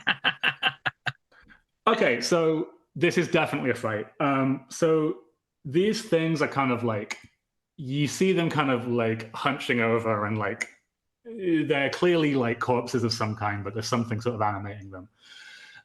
The way the combat works in this game, there's a couple of initiative methods, but I don't think this one counts as surprise on either side, because they took a little while to like drop. Right. So what I do is just at the top of every round, I'll roll a six-sided dice. If it's even numbers, you guys go first. If it's odd numbers, the opponents go first, and that can switch every round. So like they can go twice in a row, or you can go twice in a row. Cool. It just keeps it a little bit like dynamic. So I'm going to do the first one of those now, and then we can see what happens. 1d6. Even numbers. Okay, you guys get the first move. So it's a pretty simple combat system. In your turn, it's side-based, so you can act in whatever order you want, and you can all kind of move and do like one other thing. And that could be attacking, it could be moving again, it could be, doing whatever, basically. And you attack by rolling with your strength or dexterity, d20 high, and you're trying to beat their armor score. What else is there? And there's a couple of other wrinkles, but we'll get into that as it kind of goes along. And I'm just going to roll HP for these guys because I don't actually know. I think it's blasting time. Yes. May I? Yeah. Can I do it? Yeah, totally. Oh my god! I kind of insist my cool gun? You do because you have a really cool gun. So. All right, so I like. Oh, there's probably like a cool, like, I don't know, there's like an anime moment. There's like a weird like tarp or a cloth over it, and I like cast it aside. Yeah. And there's this like gleaming, it's got like the two like mag rails kind of on either side, and it's like there's like an electric. And I like line up to the one in the middle. Cool. And I pull the trigger. There's this like electric blue kind of like discharge as the projectile is. Nice. So this is an accelerated. So the way that this weapon works is it's ranged, so you're rolling dex, because it has blast, right? So it's actually going to be able to attempt to damage all three of these things. I'm assuming I'm too close for accurate. Yeah. This I'm sorry. This accurate is kind of like it's a long range. That's for like if you're fighting like on the overworld or something. Yeah. No worries. Sorry, I feel like it's okay. I like I'm benefiting from it either way. It's all good. All right. So if you'd like to roll d20 just once and add your dex, which is +5, I think. Yep. And we'll see how that compares to the armor score. 24 total. Nice. Okay. Holy shit! I rolled a 19. Hell yeah. Okay. Well, this is a good spot to talk about another thing now, which is. So the gambits. So this is a new thing for 2E, but basically if your total is higher than 20 after your bonuses, you can do a stunt or like gambit or whatever in addition to kind of rolling your damage. So examples are kind of like you can try disarming an opponent in close combat or damaging their armor, or you can try kind of stuff like forcibly moving them, blinding them, stealing an item. This may not be super relevant here because I suspect that this is going to obliterate all of them, but if you did want to... I mean, the damage is 1d12. I could roll a 1. Yeah, that's true. And also, one more thing about your railgun is it has the piercing tag innately. Basically, piercing does half damage against low armored targets, which these are. So it's going to be D12 rolled in half, put in half. But you've definitely hit all of them. Great. There's no way to use the gambit to just like up damage, right? That's cheating. No, I've playtested that, but people and then everyone just uses it to do that. Yeah, no fair. But it becomes a known choice. Yeah. Cool.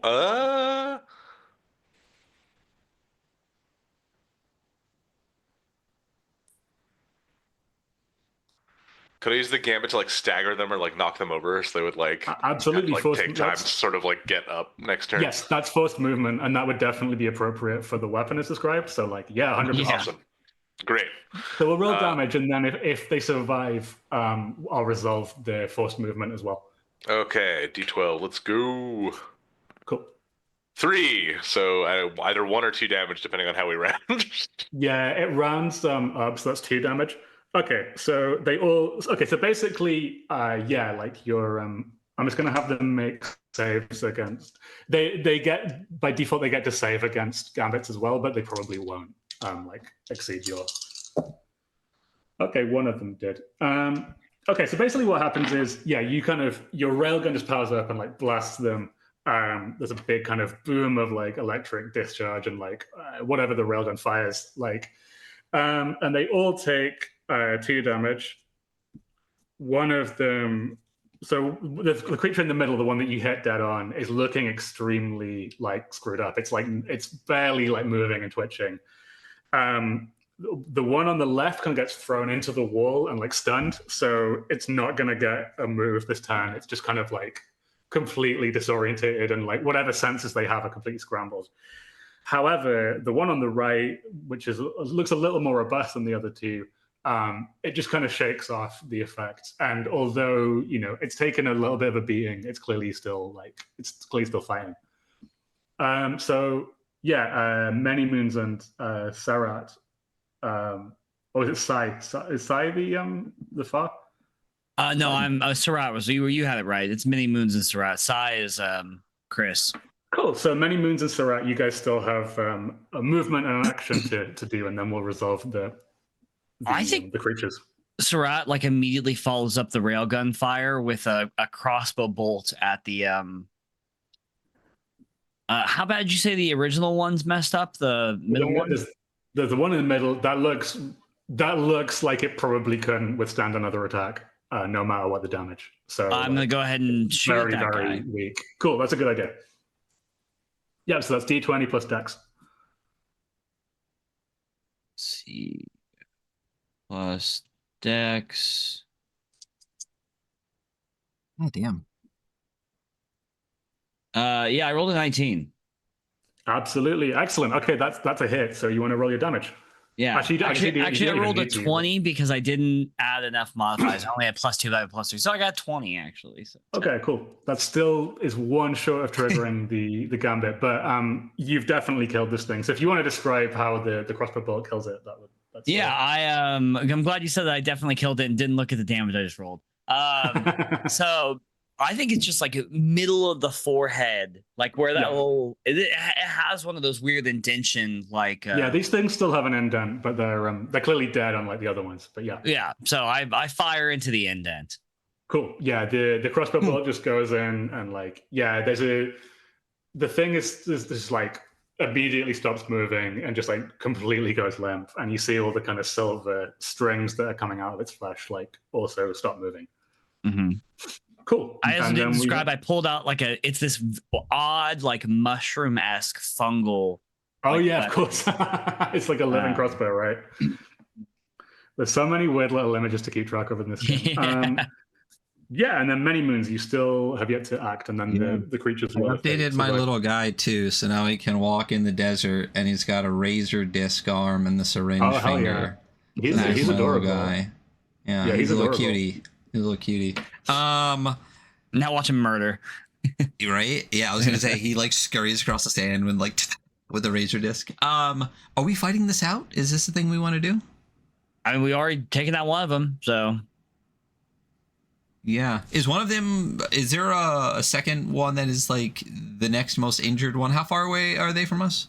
They're still across the room from you. So where you're standing at the minute, you're still at range distance. You could run into like melee distance. It's not a big room. Okay, so I could run into melee and then I'm there with 5 dudes. Yes. Well, there's these ones. There's only 2 of them left. There were 3 of them. So you've killed one outright. Yeah, and then there's another one on the left. Kind of the left-hand one is like stunned, and then there's a right-hand one that's like still kind of definitely still fighting this turn. Can I make it to the stunned one? Absolutely, yeah. Yeah, I want to scurry my little robot butt over the stunned one and just try to stem to stern with this like razor hand. Just yeah.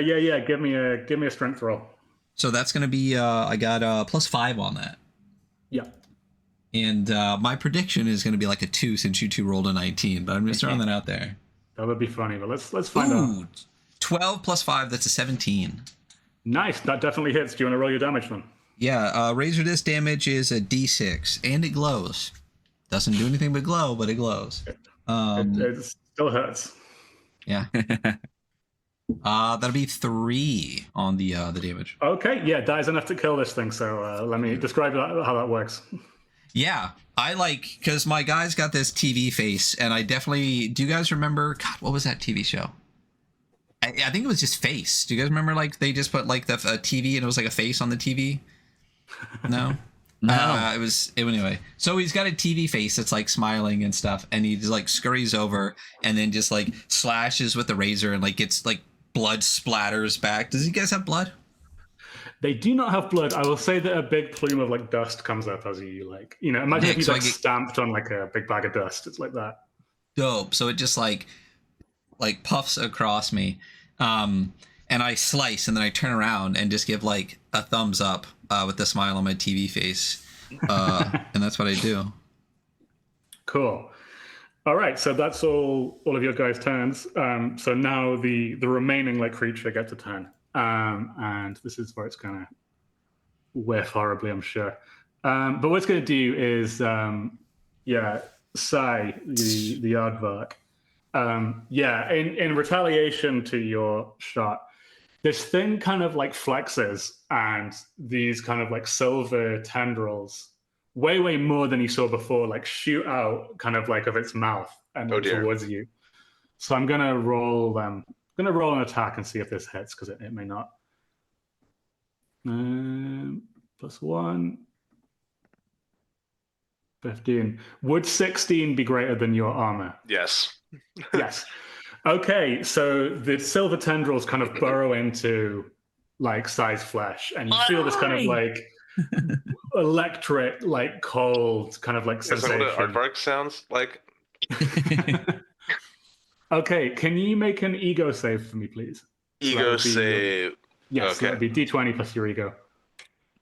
He just cuts to Sai's fist, just like on his side, like clenched. 13.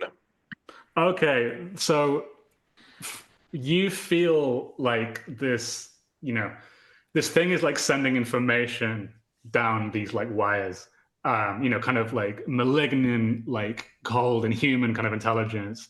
And you feel like your body isn't quite your own, and your hands are kind of like fighting to try and like, turn the gun towards your friends or yourself. But for this turn, you fight it off.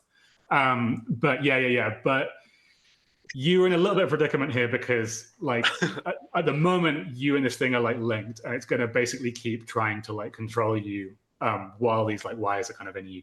So that's going to interfere with your actions next turn. But that's the bottom of the combat round, so I'm going to roll again, and we will see if it's an odd number, the thing goes first. If it's even, then you guys roll. Odd number, okay. Well, this thing's like pretty simple. Can you make another ego save for me? Because it's going to try and do the same thing every turn. Oh dear. He lined us both up, and we end the show. 11. Okay. I'm afraid that is a failure. Yeah. So, Sai, your limbs are not your own, and you raise the railgun and you fire at Many Moons. Can you make a dex attack against Many Moons, please? Oh no! I'm really good at firing this gun at things. Yeah, I was kind of grinning because I was like, I know that this might not benefit you as much as you think it will. Like, 8 total. ooh, 8 in total, and that does not beat Many Moons with armor, does it? Oh, my tarnished desert robes somehow hold off the. I think maybe there's still some of like Sai in there, and at the last second there's a kind of a flinch, and this railgun just like, you see your entire robot life flash before your eyes as this rail just like bores through the concrete right beside you and presumably creates like a mile-long kind of trench in the ground, but it does not hit you. Okay, blast off a little bit of my shrubbery. Yes. Leo, quick, is usage die every shot, or do I roll like after the combat? It's after combat's done. Okay, cool. Nice. Thanks. Yeah. So so Many Moons and Surat, you guys still have an action this time. To reiterate, there's one of these kind of corpse creatures still alive, but it is like it has like infested your friend with these like enormous, long, kind of very, very thin like tendrils, and it is like it's fully controlling him at the moment, and he's trying to kill you as well. So can I just slice the tendrils? Can I just like run to the tendrils and razor blade through the tendrils? Because I figure if I don't kill the guy, he's going to get another shot, but at least I can separate him. You can absolutely make an attack against the tendrils, yes. Let's do that. D20 plus 5. Yep. Oh, fuck off. That's a 9. Is that 9 in total? It is a 9 in total. Oh, I'm sorry. You kind of slash down with your razor disc, but like, these things they're almost like cobweb thick, but they are weirdly strong. Like your blow kind of gets like turned aside, and you're kind of trying to pull it out. You've not broken the connection with Sai. So Sarah, it's on you. Sarah's like, and he just pulls his crossbow out, his fungal crossbow, and he fires at the at Sai, not Sai, at the corpse creature. Cool. Yeah, if you roll dex, we'll see how that turns out. I rolled a 7. I feel like that doesn't hit. No, I'm afraid your crossbow bolt goes wide this turn. So this thing is still like latched onto Sai.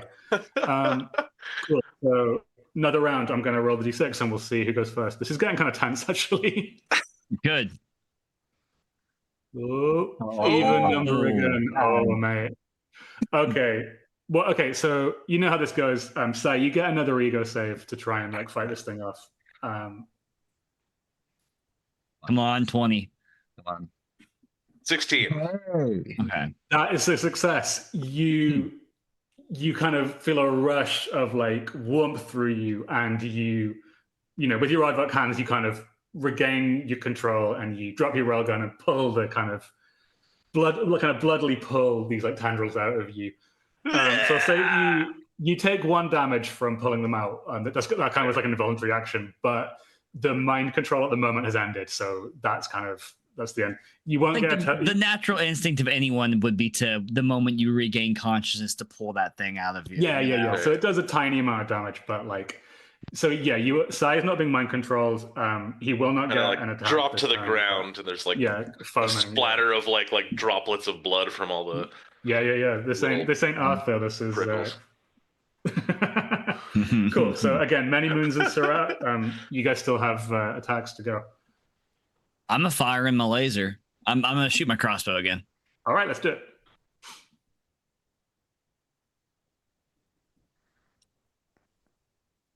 $14. Yes, that does hit. If you'd like to roll your damage. 2. Ooh, okay. So the bolt kind of buries itself in the kind of papery like flesh of this thing, and it flinches and like is it's kind of skittering and what you assume to be pain. Weirdly, they never make a sound. It's one of the creepy things about these things, but it is still alive. So yeah. Many moons, you still have a turn. I'm gonna race towards this thing on my little stub feet, moving real fast, and be like, all right. I think the mic cut out a lot of that. That's really disappointing. For those that weren't there for it, I definitely just Xena yodeled, and thanks to video broadcast. La la la la la la la. Okay, that's a little better. And then I just like spin into this thing with my razor hand and just try to slice him up. Let's do a strength check. You son of a bitch. Yep, that's a 1. That's a 1 that I rolled. 1. Yeah, so yes. I trip over my little stub feet, fall down right at wonderful. Oh, you're gonna hate me. But on an unmodified roll of 1, the weapon use breaks. My arm break? Yes, you trip and flail so badly that it breaks the razor disc. All right, well, let me just cross that out on my picture here. Yeah, I'd say you're still carrying it, but it's not. It's now no more effective than being unarmed, which would be D4 damage. Until you fix it, basically. So I'm gonna say that it breaks in half. Part of it is still attached to me, and now I just have this like half circle attached to my arm, and that's just a D4 cool. now. Yeah, absolutely. So yeah, you can still attack with it, but it's like its effectiveness has been severely impaired. Well, it's still the only weapon I have, so that fucking sucks. Well, at least it wasn't like a ranged weapon, because like if you can't fire with them, you can literally just you suddenly like not a ranged character anymore. So I guess there's that at least. Yeah. But... Wonderful, fantastic. You're welcome. I'm sorry, man. I'm running this rules as written. I wrote that myself. You're good. So I can't. Hey, I'm running it like the creator wrote it, which is me. So don't blame me, blame the creator. Blame the asshole who wrote these rules. Cool. All right, so I think that's the end of the round. So we'll roll initiative again, and then we'll see. Okay, roll. 6. You guys act first. Okay, I'm pretty sure you're gonna finish this off here, but let's see. Okay, so railgun this motherfucker. Yeah, you all have actions now, so let's do it. All right. Well, I just fall down, break my thing, and then just hop up and try to stab him with the broken end of it. Let's do it. All right, strength roll. And then I roll a 1 and break the other half. Let's see. You son of a fucking... What is wrong with you, Ryan? Roll better. So that's a 3. Yeah. Okay. That's nothing. That's just a miss. I'll say that you strike at it, but like obviously you've just broken the weapon. You're not used to fighting with it like this, so it doesn't connect. Yes, and then Sai and Sarat, you guys still have moves. Sai, give him the one time. I tremblingly lift my my railgun, and with fury in my eyes, take another shot at. Cool. All right, roll dex. Pew. 21. Yeah, that hits. So you get damage and another like maneuver again. I guess the maneuver is I knock it on its ass, but we'll see if it survives. We'll see if that's necessary. Yeah. 6 damage after having it. I rolled. Okay, this is irrelevant. So yeah, I mean as we knew, the big railgun it just vaporizes this thing. There's nothing left. Yeah, so you have defeated the 3 creatures, whatever they were. Congratulations. I'm gonna get up and like turn around and do like the thumbs up with a smile on my face again, but you see this like little digital tear like come down too. It's just like you're just like covered in dust from like what the thing just a broken weapon. Yeah. Right. Okay, so one tiny bit of housekeeping at the end of combat. Chris, if you could roll a d6, and if you get a 1 or 2, then your ammo died, please. I'm all good. Yeah, I rolled my usage dice as well for my crossbow, and I also. Oh yeah, of course. Sorry, with the crossbow. Cool. That's okay. Yeah, cool. So you guys are both fine. No depletion. Yeah. All right. Awesome. So yeah, you have prevailed in your first combat. That could have gone way worse. My heart was in my mouth for a second for you there. Yeah. So to reiterate, you're in this room where you fought these guys. this room is kind of full of like bookshelves and kind of some weird looking books. And there is another kind of exit to the east that you haven't explored yet. I say we head east then. Oh, you know what? Real quick. So I have a fungal weapon, which means that if I intake organic matter into the weapon from a dead creature, it well, I guess my usage die can't go up from a D8, I assume. No, they're capped at whatever the. Okay, cool. Well, never mind. It's a little abstract, but like I think whatever you rolled for the first thing, we assume that like that's the most that you can carry for that weapon. Cool. Okay, I'm fine with that. So. Yeah. So there's no need to do it at the minute. But these things would not count as organic material.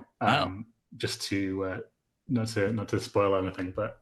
But your idea is a solid one. Yeah, usually when you've killed something, you'd be able to feed it into your horrible living crossbow and like get more bolts for it, basically.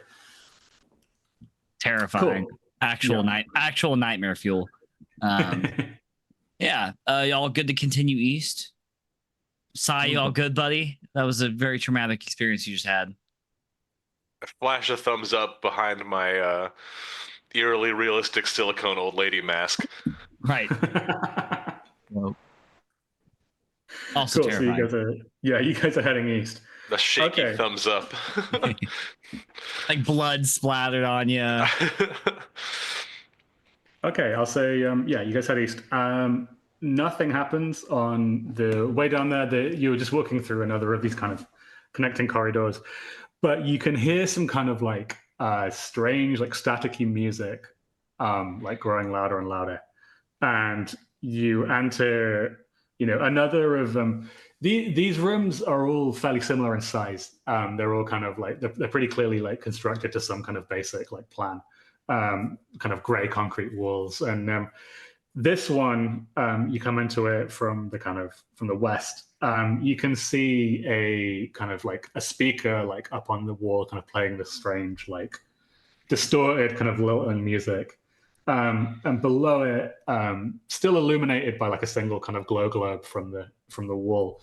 You can see a desk with another kind of corpse like slumped at it, and there's something in its hands. What do you want to do? There are two other exits, by the way, as well. Yeah. Yeah. I know a lot of dead stuff in here. Does seem that way.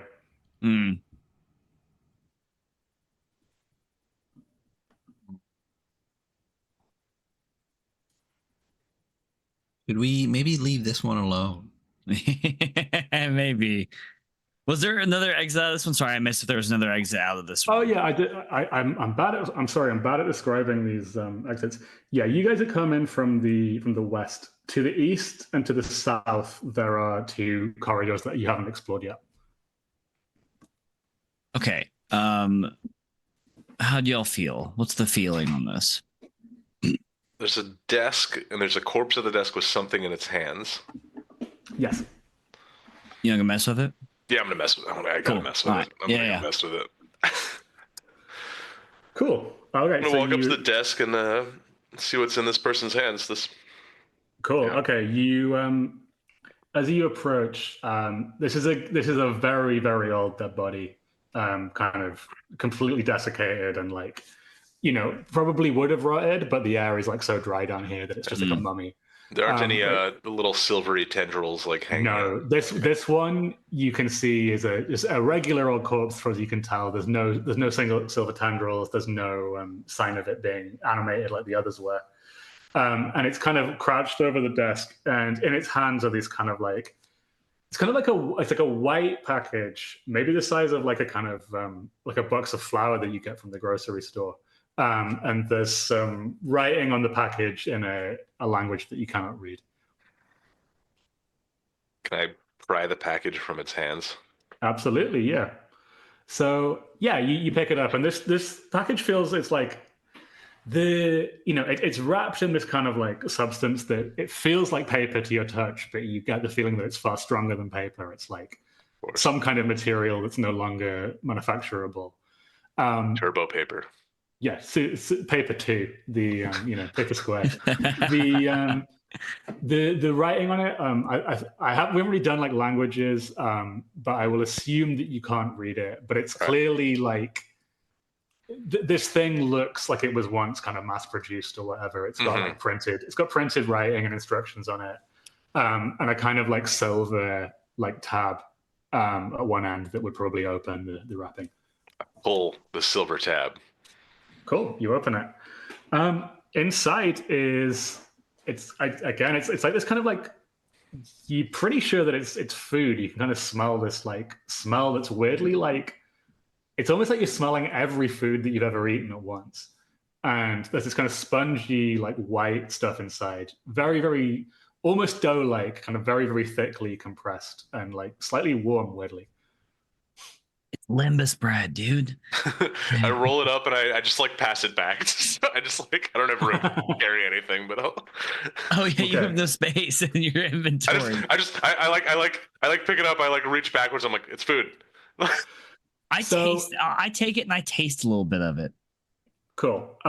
You can taste that this is definitely food. So I'll just say outside of the game, outside of being the narrator slightly. So this is an example of like, I would say this thing is clearly an exotica. And the reason that I'm lampshading this is because like they can kind of take forms that aren't necessarily gold or whatever. And like sometimes that creates problems with test groups because like they're used to treasure being like gold coins or whatever. And then if they find the treasure, they're like, oh, this looks like junk. But I will just lampshade that like this thing is exotica. And if you want to make an intellect save, you can try and work out exactly what it is. Otherwise, it will remain a bit of an ambiguity unless you can get it appraised. Well, since I took a bite of it, I guess I'll go ahead and make an int save. Let's do an int save, yeah. Let's just see if you like work out like how it works. Oh, 22. 22. That very much is a success. Okay, from your little sampling of it, you realize that you know exactly what this is. This was so long ago, Vaarn was ruled by a kind of dictatorship called the Autarchy. And, legend has it that the Autarch soldiers were issued with this kind of like special, like kind of manna, like god bread that they could eat and like march for days and fight for like hours, like sustained only by this thing. And you're pretty sure that this is a loaf of the god bread, or a universal ration, as the kind of boring technical term would be. And basically, this is an exotica, but the way this functions is if you do eat it, it will give you double your max HP. Not permanently, but for like it's a full heal and like then double again of like temporary hit points. Cool. So the idea, as I said, is that like exotica, they're magic items, but you can also trade them in for XP. So the more information you have about them, the better, because it helps you go like, well, am I going to use this now, or is this just a source of leveling up? So this thing is potentially 1 XP, or it's potentially a full heal, and we'll see, and a sort of extra like however many HP on top of that. Great. I stow that away. Cool. I wrap it back up and I stow it away. Perfect. All right. I definitely keep that one. Yeah. So there is nothing else that you can see in this room that seems like it would be kind of usable. There's some more kind of broken desks and like the ever-present kind of drifts of like blue sand that are slowly infiltrating it, but there's nothing else that you can like investigate. Right. I say a little prayer to my goddess of the empty spaces and thank her for this gift of sustenance. This is definitely Vaar's work here in some form. Yeah. Obviously, we heard water running in the desert and we followed it and found the bread of the gods. Yeah, the only explanation is that Vaar led us here. Yeah, absolutely, she did. Yeah. She works in mysterious ways. Yeah. Okay. So south or east, guys? Yeah, two unexplored paths. What direction did we come from last time? We came from the west, like the western-ish door. I'm drawing it. Yeah, it's the northwest kind of door of this place. Yeah, and there's a southern exit and a eastern one again. I'm down south. In that dirty South, you know? Yeah. Okay. Oh, I guess one bit of information I should give you as well. You can hear the sound of running water coming from the south. Well, So- we have to follow it then. Yeah. It's another sign from the goddess. Yeah, the machine guy. Oh. All right. So you kind of make your way down this corridor, but this one's a little bit different to the others that you've been going down. I mentioned some of battle damage before, but this one is like extraordinarily damaged. And specifically, there are long kind of scorch lines like scored along the walls and like floor. So I'll just make you guys aware of that. How do you want to proceed? Safely. With an equal amount of caution that we've ever proceeded in anything, which is very little. Cool. I will say that, yeah, sort of halfway down the corridor, you kind of become aware that, like, in the kind of sand and dust of this like corridor, you can see it picking out the slightest hint of like some kind of beams of light, I guess, that are kind of crisscrossing the floor at like kind of at ankle height. What do you guys want to do?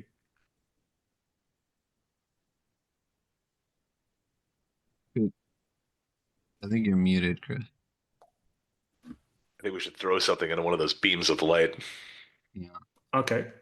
I think of his railgun and I throw it. No. Is there a little rock or something or a piece of debris on the ground that we can just pick up and toss?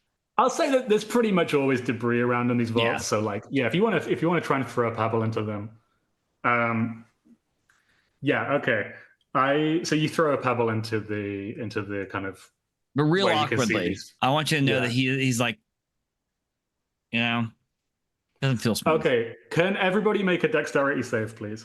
Oh, Wonderful. 21. Nice. 19. 12. 12. Was that 12? Who got what? Sorry. 12. Okay, so 21, 19, 12. Okay, right. So basically, what happens is Oh, wait, apparently. Okay. you, Sarat is the far, right? Or is that Sai? Sorry, I need to make a long note. Sarat is the fa. Yeah, far. Okay, I'm just going to write that down. Yeah.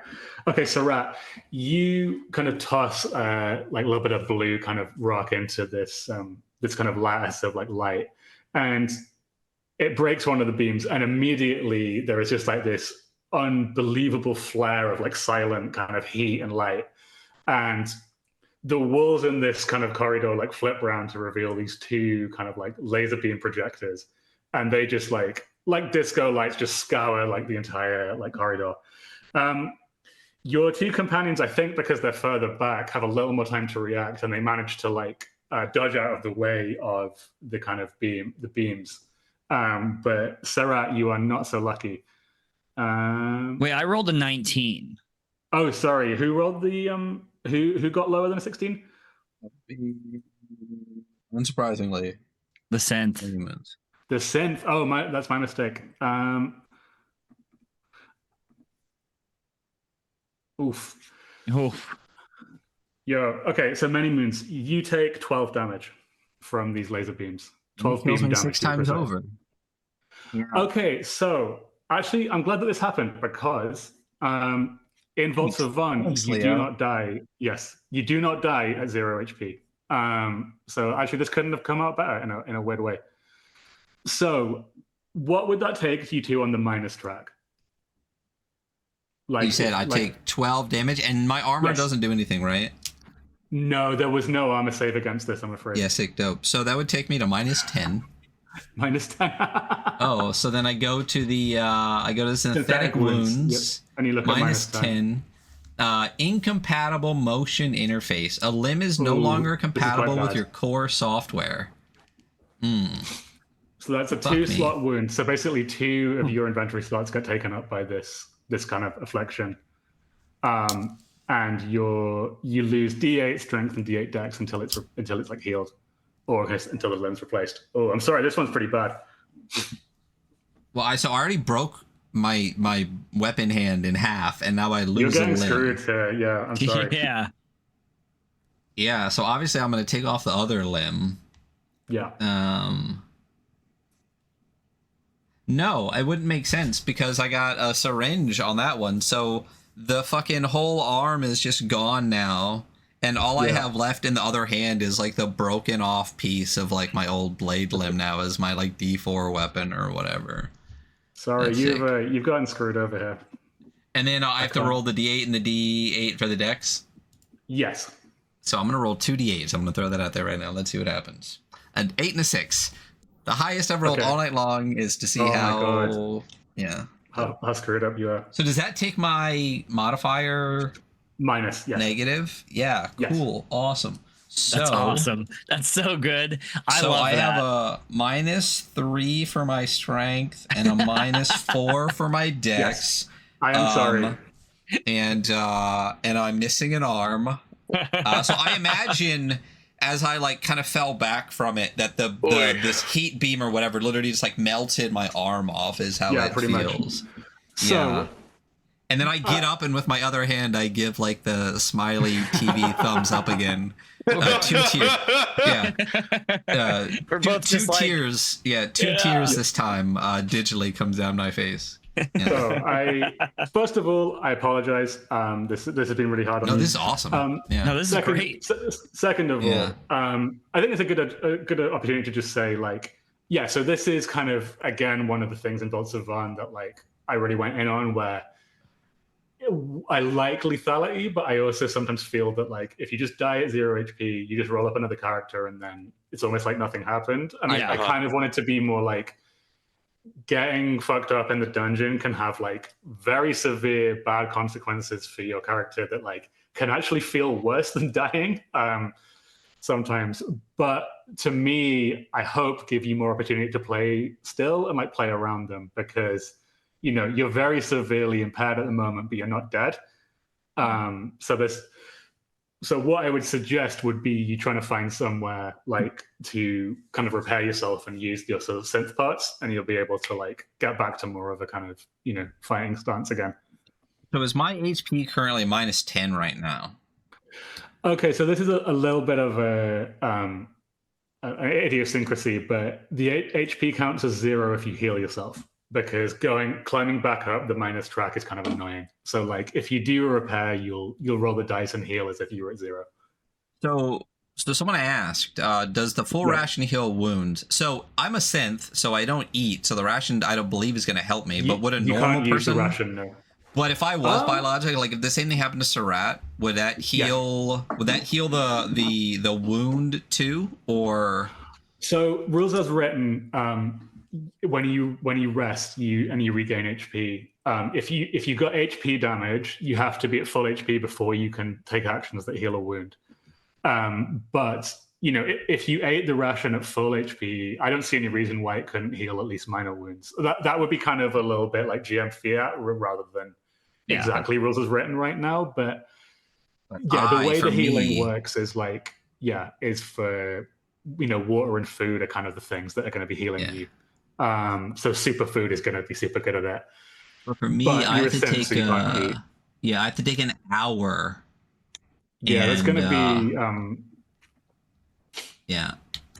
I will say I'm just helping you out, but if you guys can get back to like the entrance, I would let you like do these repairs outside. Like if that's something that appeals. But well, we don't have a lot of time left to play today, unfortunately. So I think we should just drag Ryan's almost corpse through. Oh, listen, I still got 2 legs. I'm only missing an arm. We're good. I was going to say again. Also, my philosophy here is like your combat skills are like greatly impaired, but it doesn't mean that the character's useless, and you can still like in my solo play, I have like a incredibly badly damaged character who I refuse to like give up on, and I've been like just basically dragging his carcass around the desert for like a couple of weeks at this point, looking for a fucking limb salesman to be generated so I can like get new limbs for him, and I haven't yet. But my point being, like, you can give up on them when you want to give up on them, you know.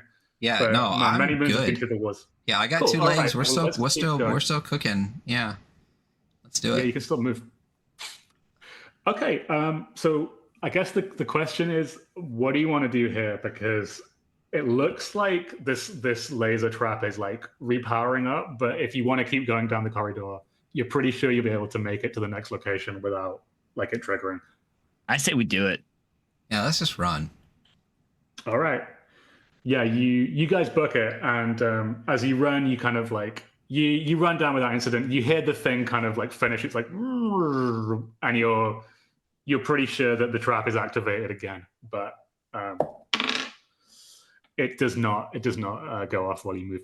Okay, you'll love this bit. The sound of water gets louder, and you find yourself back in the room where you saw the kind of 6 naked guys drinking from the pool.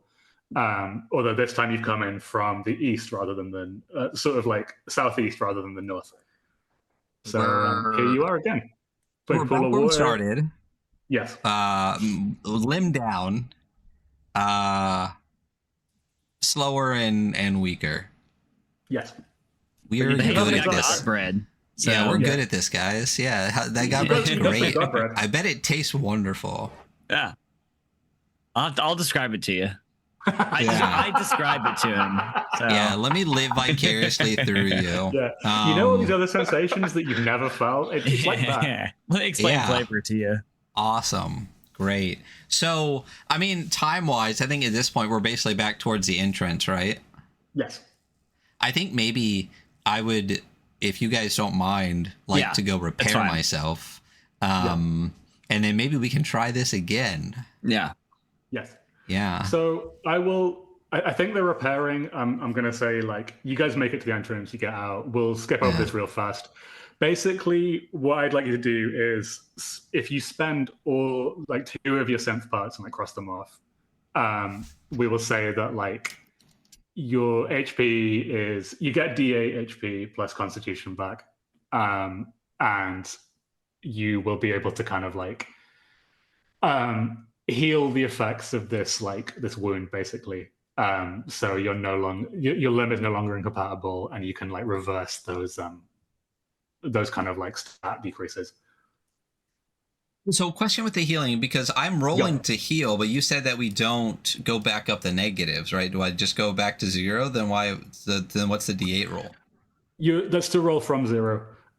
Basically, like there's kind of 2 types of rest. There's like a short and long rest. I know, I'm sorry, it's 5e, but it's a nice way. But the synth repairs synths basically don't get to do long rests, so they can never refill their HP completely in one go, like biological characters can.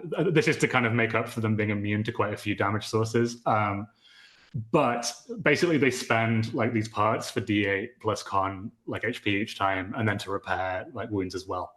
And I've found that this does play fairly well with like task groups, because like I said, they're immune to more damage types, but also like being wounded is a little bit more difficult for them to like get right back up to speed again. Because like you've just used 2 of your 3 resources like almost immediately. And then to get more, you basically have to like pull them out of other dead synths, which like, you know, there's no like part shop that like sells them usually. So well, my modifier happens to also be the same as my HP. So no matter what I roll, I guess I'm back to 2, which is great. So you got 2 HP, awesome. And you can kind of cross out your wound and put your stats back to where they were as well. Does he have a second arm again? So no, I was gonna say nerd voice. Technically, the way that wound works is not that you don't have an arm, but that there's been damage to your like brain. Core software, your core software no longer. You know when you're trying to Bluetooth connect and like it won't find it, it's like that. So you just can't use the arm. But which is why I didn't make you like go and find a new one. Like if you've got the parts to fix that malfunction, then you can use the arm again. Sorry, anyway, that's the concept. Great. That's great. Cool. So shall we say that you guys are back at after that detour, you're back in the pool room, as there's only one way to go from the elevator shaft. Yeah. Well, cool. So we only have about 10 minutes left before Hunter has to run out of here. So do we want to try to do one more room? Do we want to do a little bit of more Vaarn talk at the end? What do you guys want to do here? Well, Leo, what do you want to do? We have 10 minutes. Do you want to talk about anything else, or? I don't know. I think like looking at the places you guys could go from here, we probably either go into easily 10 more minutes of content, or we'd leave on a bit of an unsatisfying spot. So maybe with your permission, this could be like we end the game and you can ask me like out of character questions about like what happened and if there was like how I ruled and stuff. Is that cool? Like, that's great. And hey, if you want to come back on, we can always wrap this up in a part 2. Maybe once a Kickstarter is started, we can talk about that as well. I'd actually love to, because like there's loads more of this dungeon we didn't see. So like that'd be cool. Yeah. Well, why don't we go ahead and do that? Why don't we just try to tentatively schedule everybody for a session 2? We got 8 weeks till the backer kit goes, plus I assume the month for the backer kits. We got like 3 months we got a little way of this running. Yeah. Everybody, Chris, everybody cool with that? Yeah. Yeah, this went really well. I'd be happy to play a bit more for sure. Yeah, that sounds great. Well, let's do that. So for all those listening and watching, you're going to get a part 2. We'll get that scheduled. We'll let people know. We'll actually tell people this time, because again, I was trying to keep it secret from Hunter. That's why we didn't really announce this. Yeah. But we'll make sure this goes out and we announce it next time so people can come on for the part 2. No, I'd love to keep exploring this death trap. Yeah. This is great. I got fucked up and it was so much fun. A lot of fun. I'm so excited for part 2, or for second edition. But in case people skipped the beginning, we'll do a little wrap up here at the end. The backer kit is coming out end of July, in the summer. Yeah, and there should be a link with this, right? And like there's a sign up page where you can sign up to get emailed like when it goes live, so you won't miss it. And I'm just like really hoping this works, so I can bring the book kind of like back into print and have it like available for people, because I know a lot of people have contacted me in the last 3 years, kind of like, they want to get the book and they can't, and like I wanted to make something even bigger and bluer that you can have now, that like you will be able to own. I'm gonna be you're gonna be hard pressed to make something bluer than this. That's so blue. Yeah, it's very, very blue. Yeah. It's a lot of blue in it. So did you want to, and feel free to say absolutely not, is there going to be more than just the book, or do you want to wait a little bit to say kind of what people can get in the crowdfunding? Okay, this is a great question, but the answer in short is there's not going to be much more than the book, and there's a couple of reasons for this. One is the international trade at the moment is just like unbelievably screwed up. Is it? And yeah, it's the first time hearing about it. But without getting into politics, I wonder what country's fault that is. You can go to politics here. We'll talk about it. Yeah. So, but long story short, books are kind of exempt from quite a few like customs things. Cool. However, things like dice, other components, it suddenly becomes classed as a board game, and it's subject to different rules. And nobody really knows what they're doing anymore. But I'm trying my hardest to like. I want this to be as simple as possible, so there's as few moving parts as possible, so I can be as sure as I can that it's going to get to people. And what that means is there's going to be a hardback book, obviously PDF, and there will also be like a Games Master screen, and that's probably going to be about it for like physical stuff. And I'm reasonably sure I can get that through this insane dragnet as books. Obviously remains to be seen. There may be some other like digital stuff as well. One thing I want as a stretch goal would be like, because Vaarn is so procedural, like an automated tool that like does some of the generation for you. And I've been talking to some people who know a bit more about coding than me to like make that work. It would be web-based, I think, and like text-based, but people have made these things already for the setting, and I'd like to just make a slightly more official one that has all the content. But we'll see. But and then maybe some music as well. So there's some nice digital stuff. But music for your game? You've never really done that before, have you? Yeah. Shout out on your own. He's working on some new like longer tracks at the moment. So I'm hoping we'll get to fund that as well. Yeah. So that's awesome. Fantastic. You know what we should do next time? Sorry, real quick. It's your music, so we could totally play it on stream and not get TMS for it. I'm sorry, I didn't even think about that. He'd love to hear that. So yeah. Yeah, next session, somebody here remind me to throw some music into it, and if you're watching this on YouTube, just play the music in the background. That's what you're saying, Hunter. So in the previous Vaults of Vaarn release, it also had the like adventure pack with it. Yes. Is there anything that are you adding any more adventures or locations, or looking at any more adventures or locations that you've written to this kind of second edition release? So in the second edition, I guess I haven't been to the content, but basically there'll be a player's guide, which is like some of the content that you've seen already. There'll be a very large GM section where you generate dungeons, settlements, the wilderness, which is basically issue 3, and NPCs. And then there's a bestiary and there's treasure. There's so much.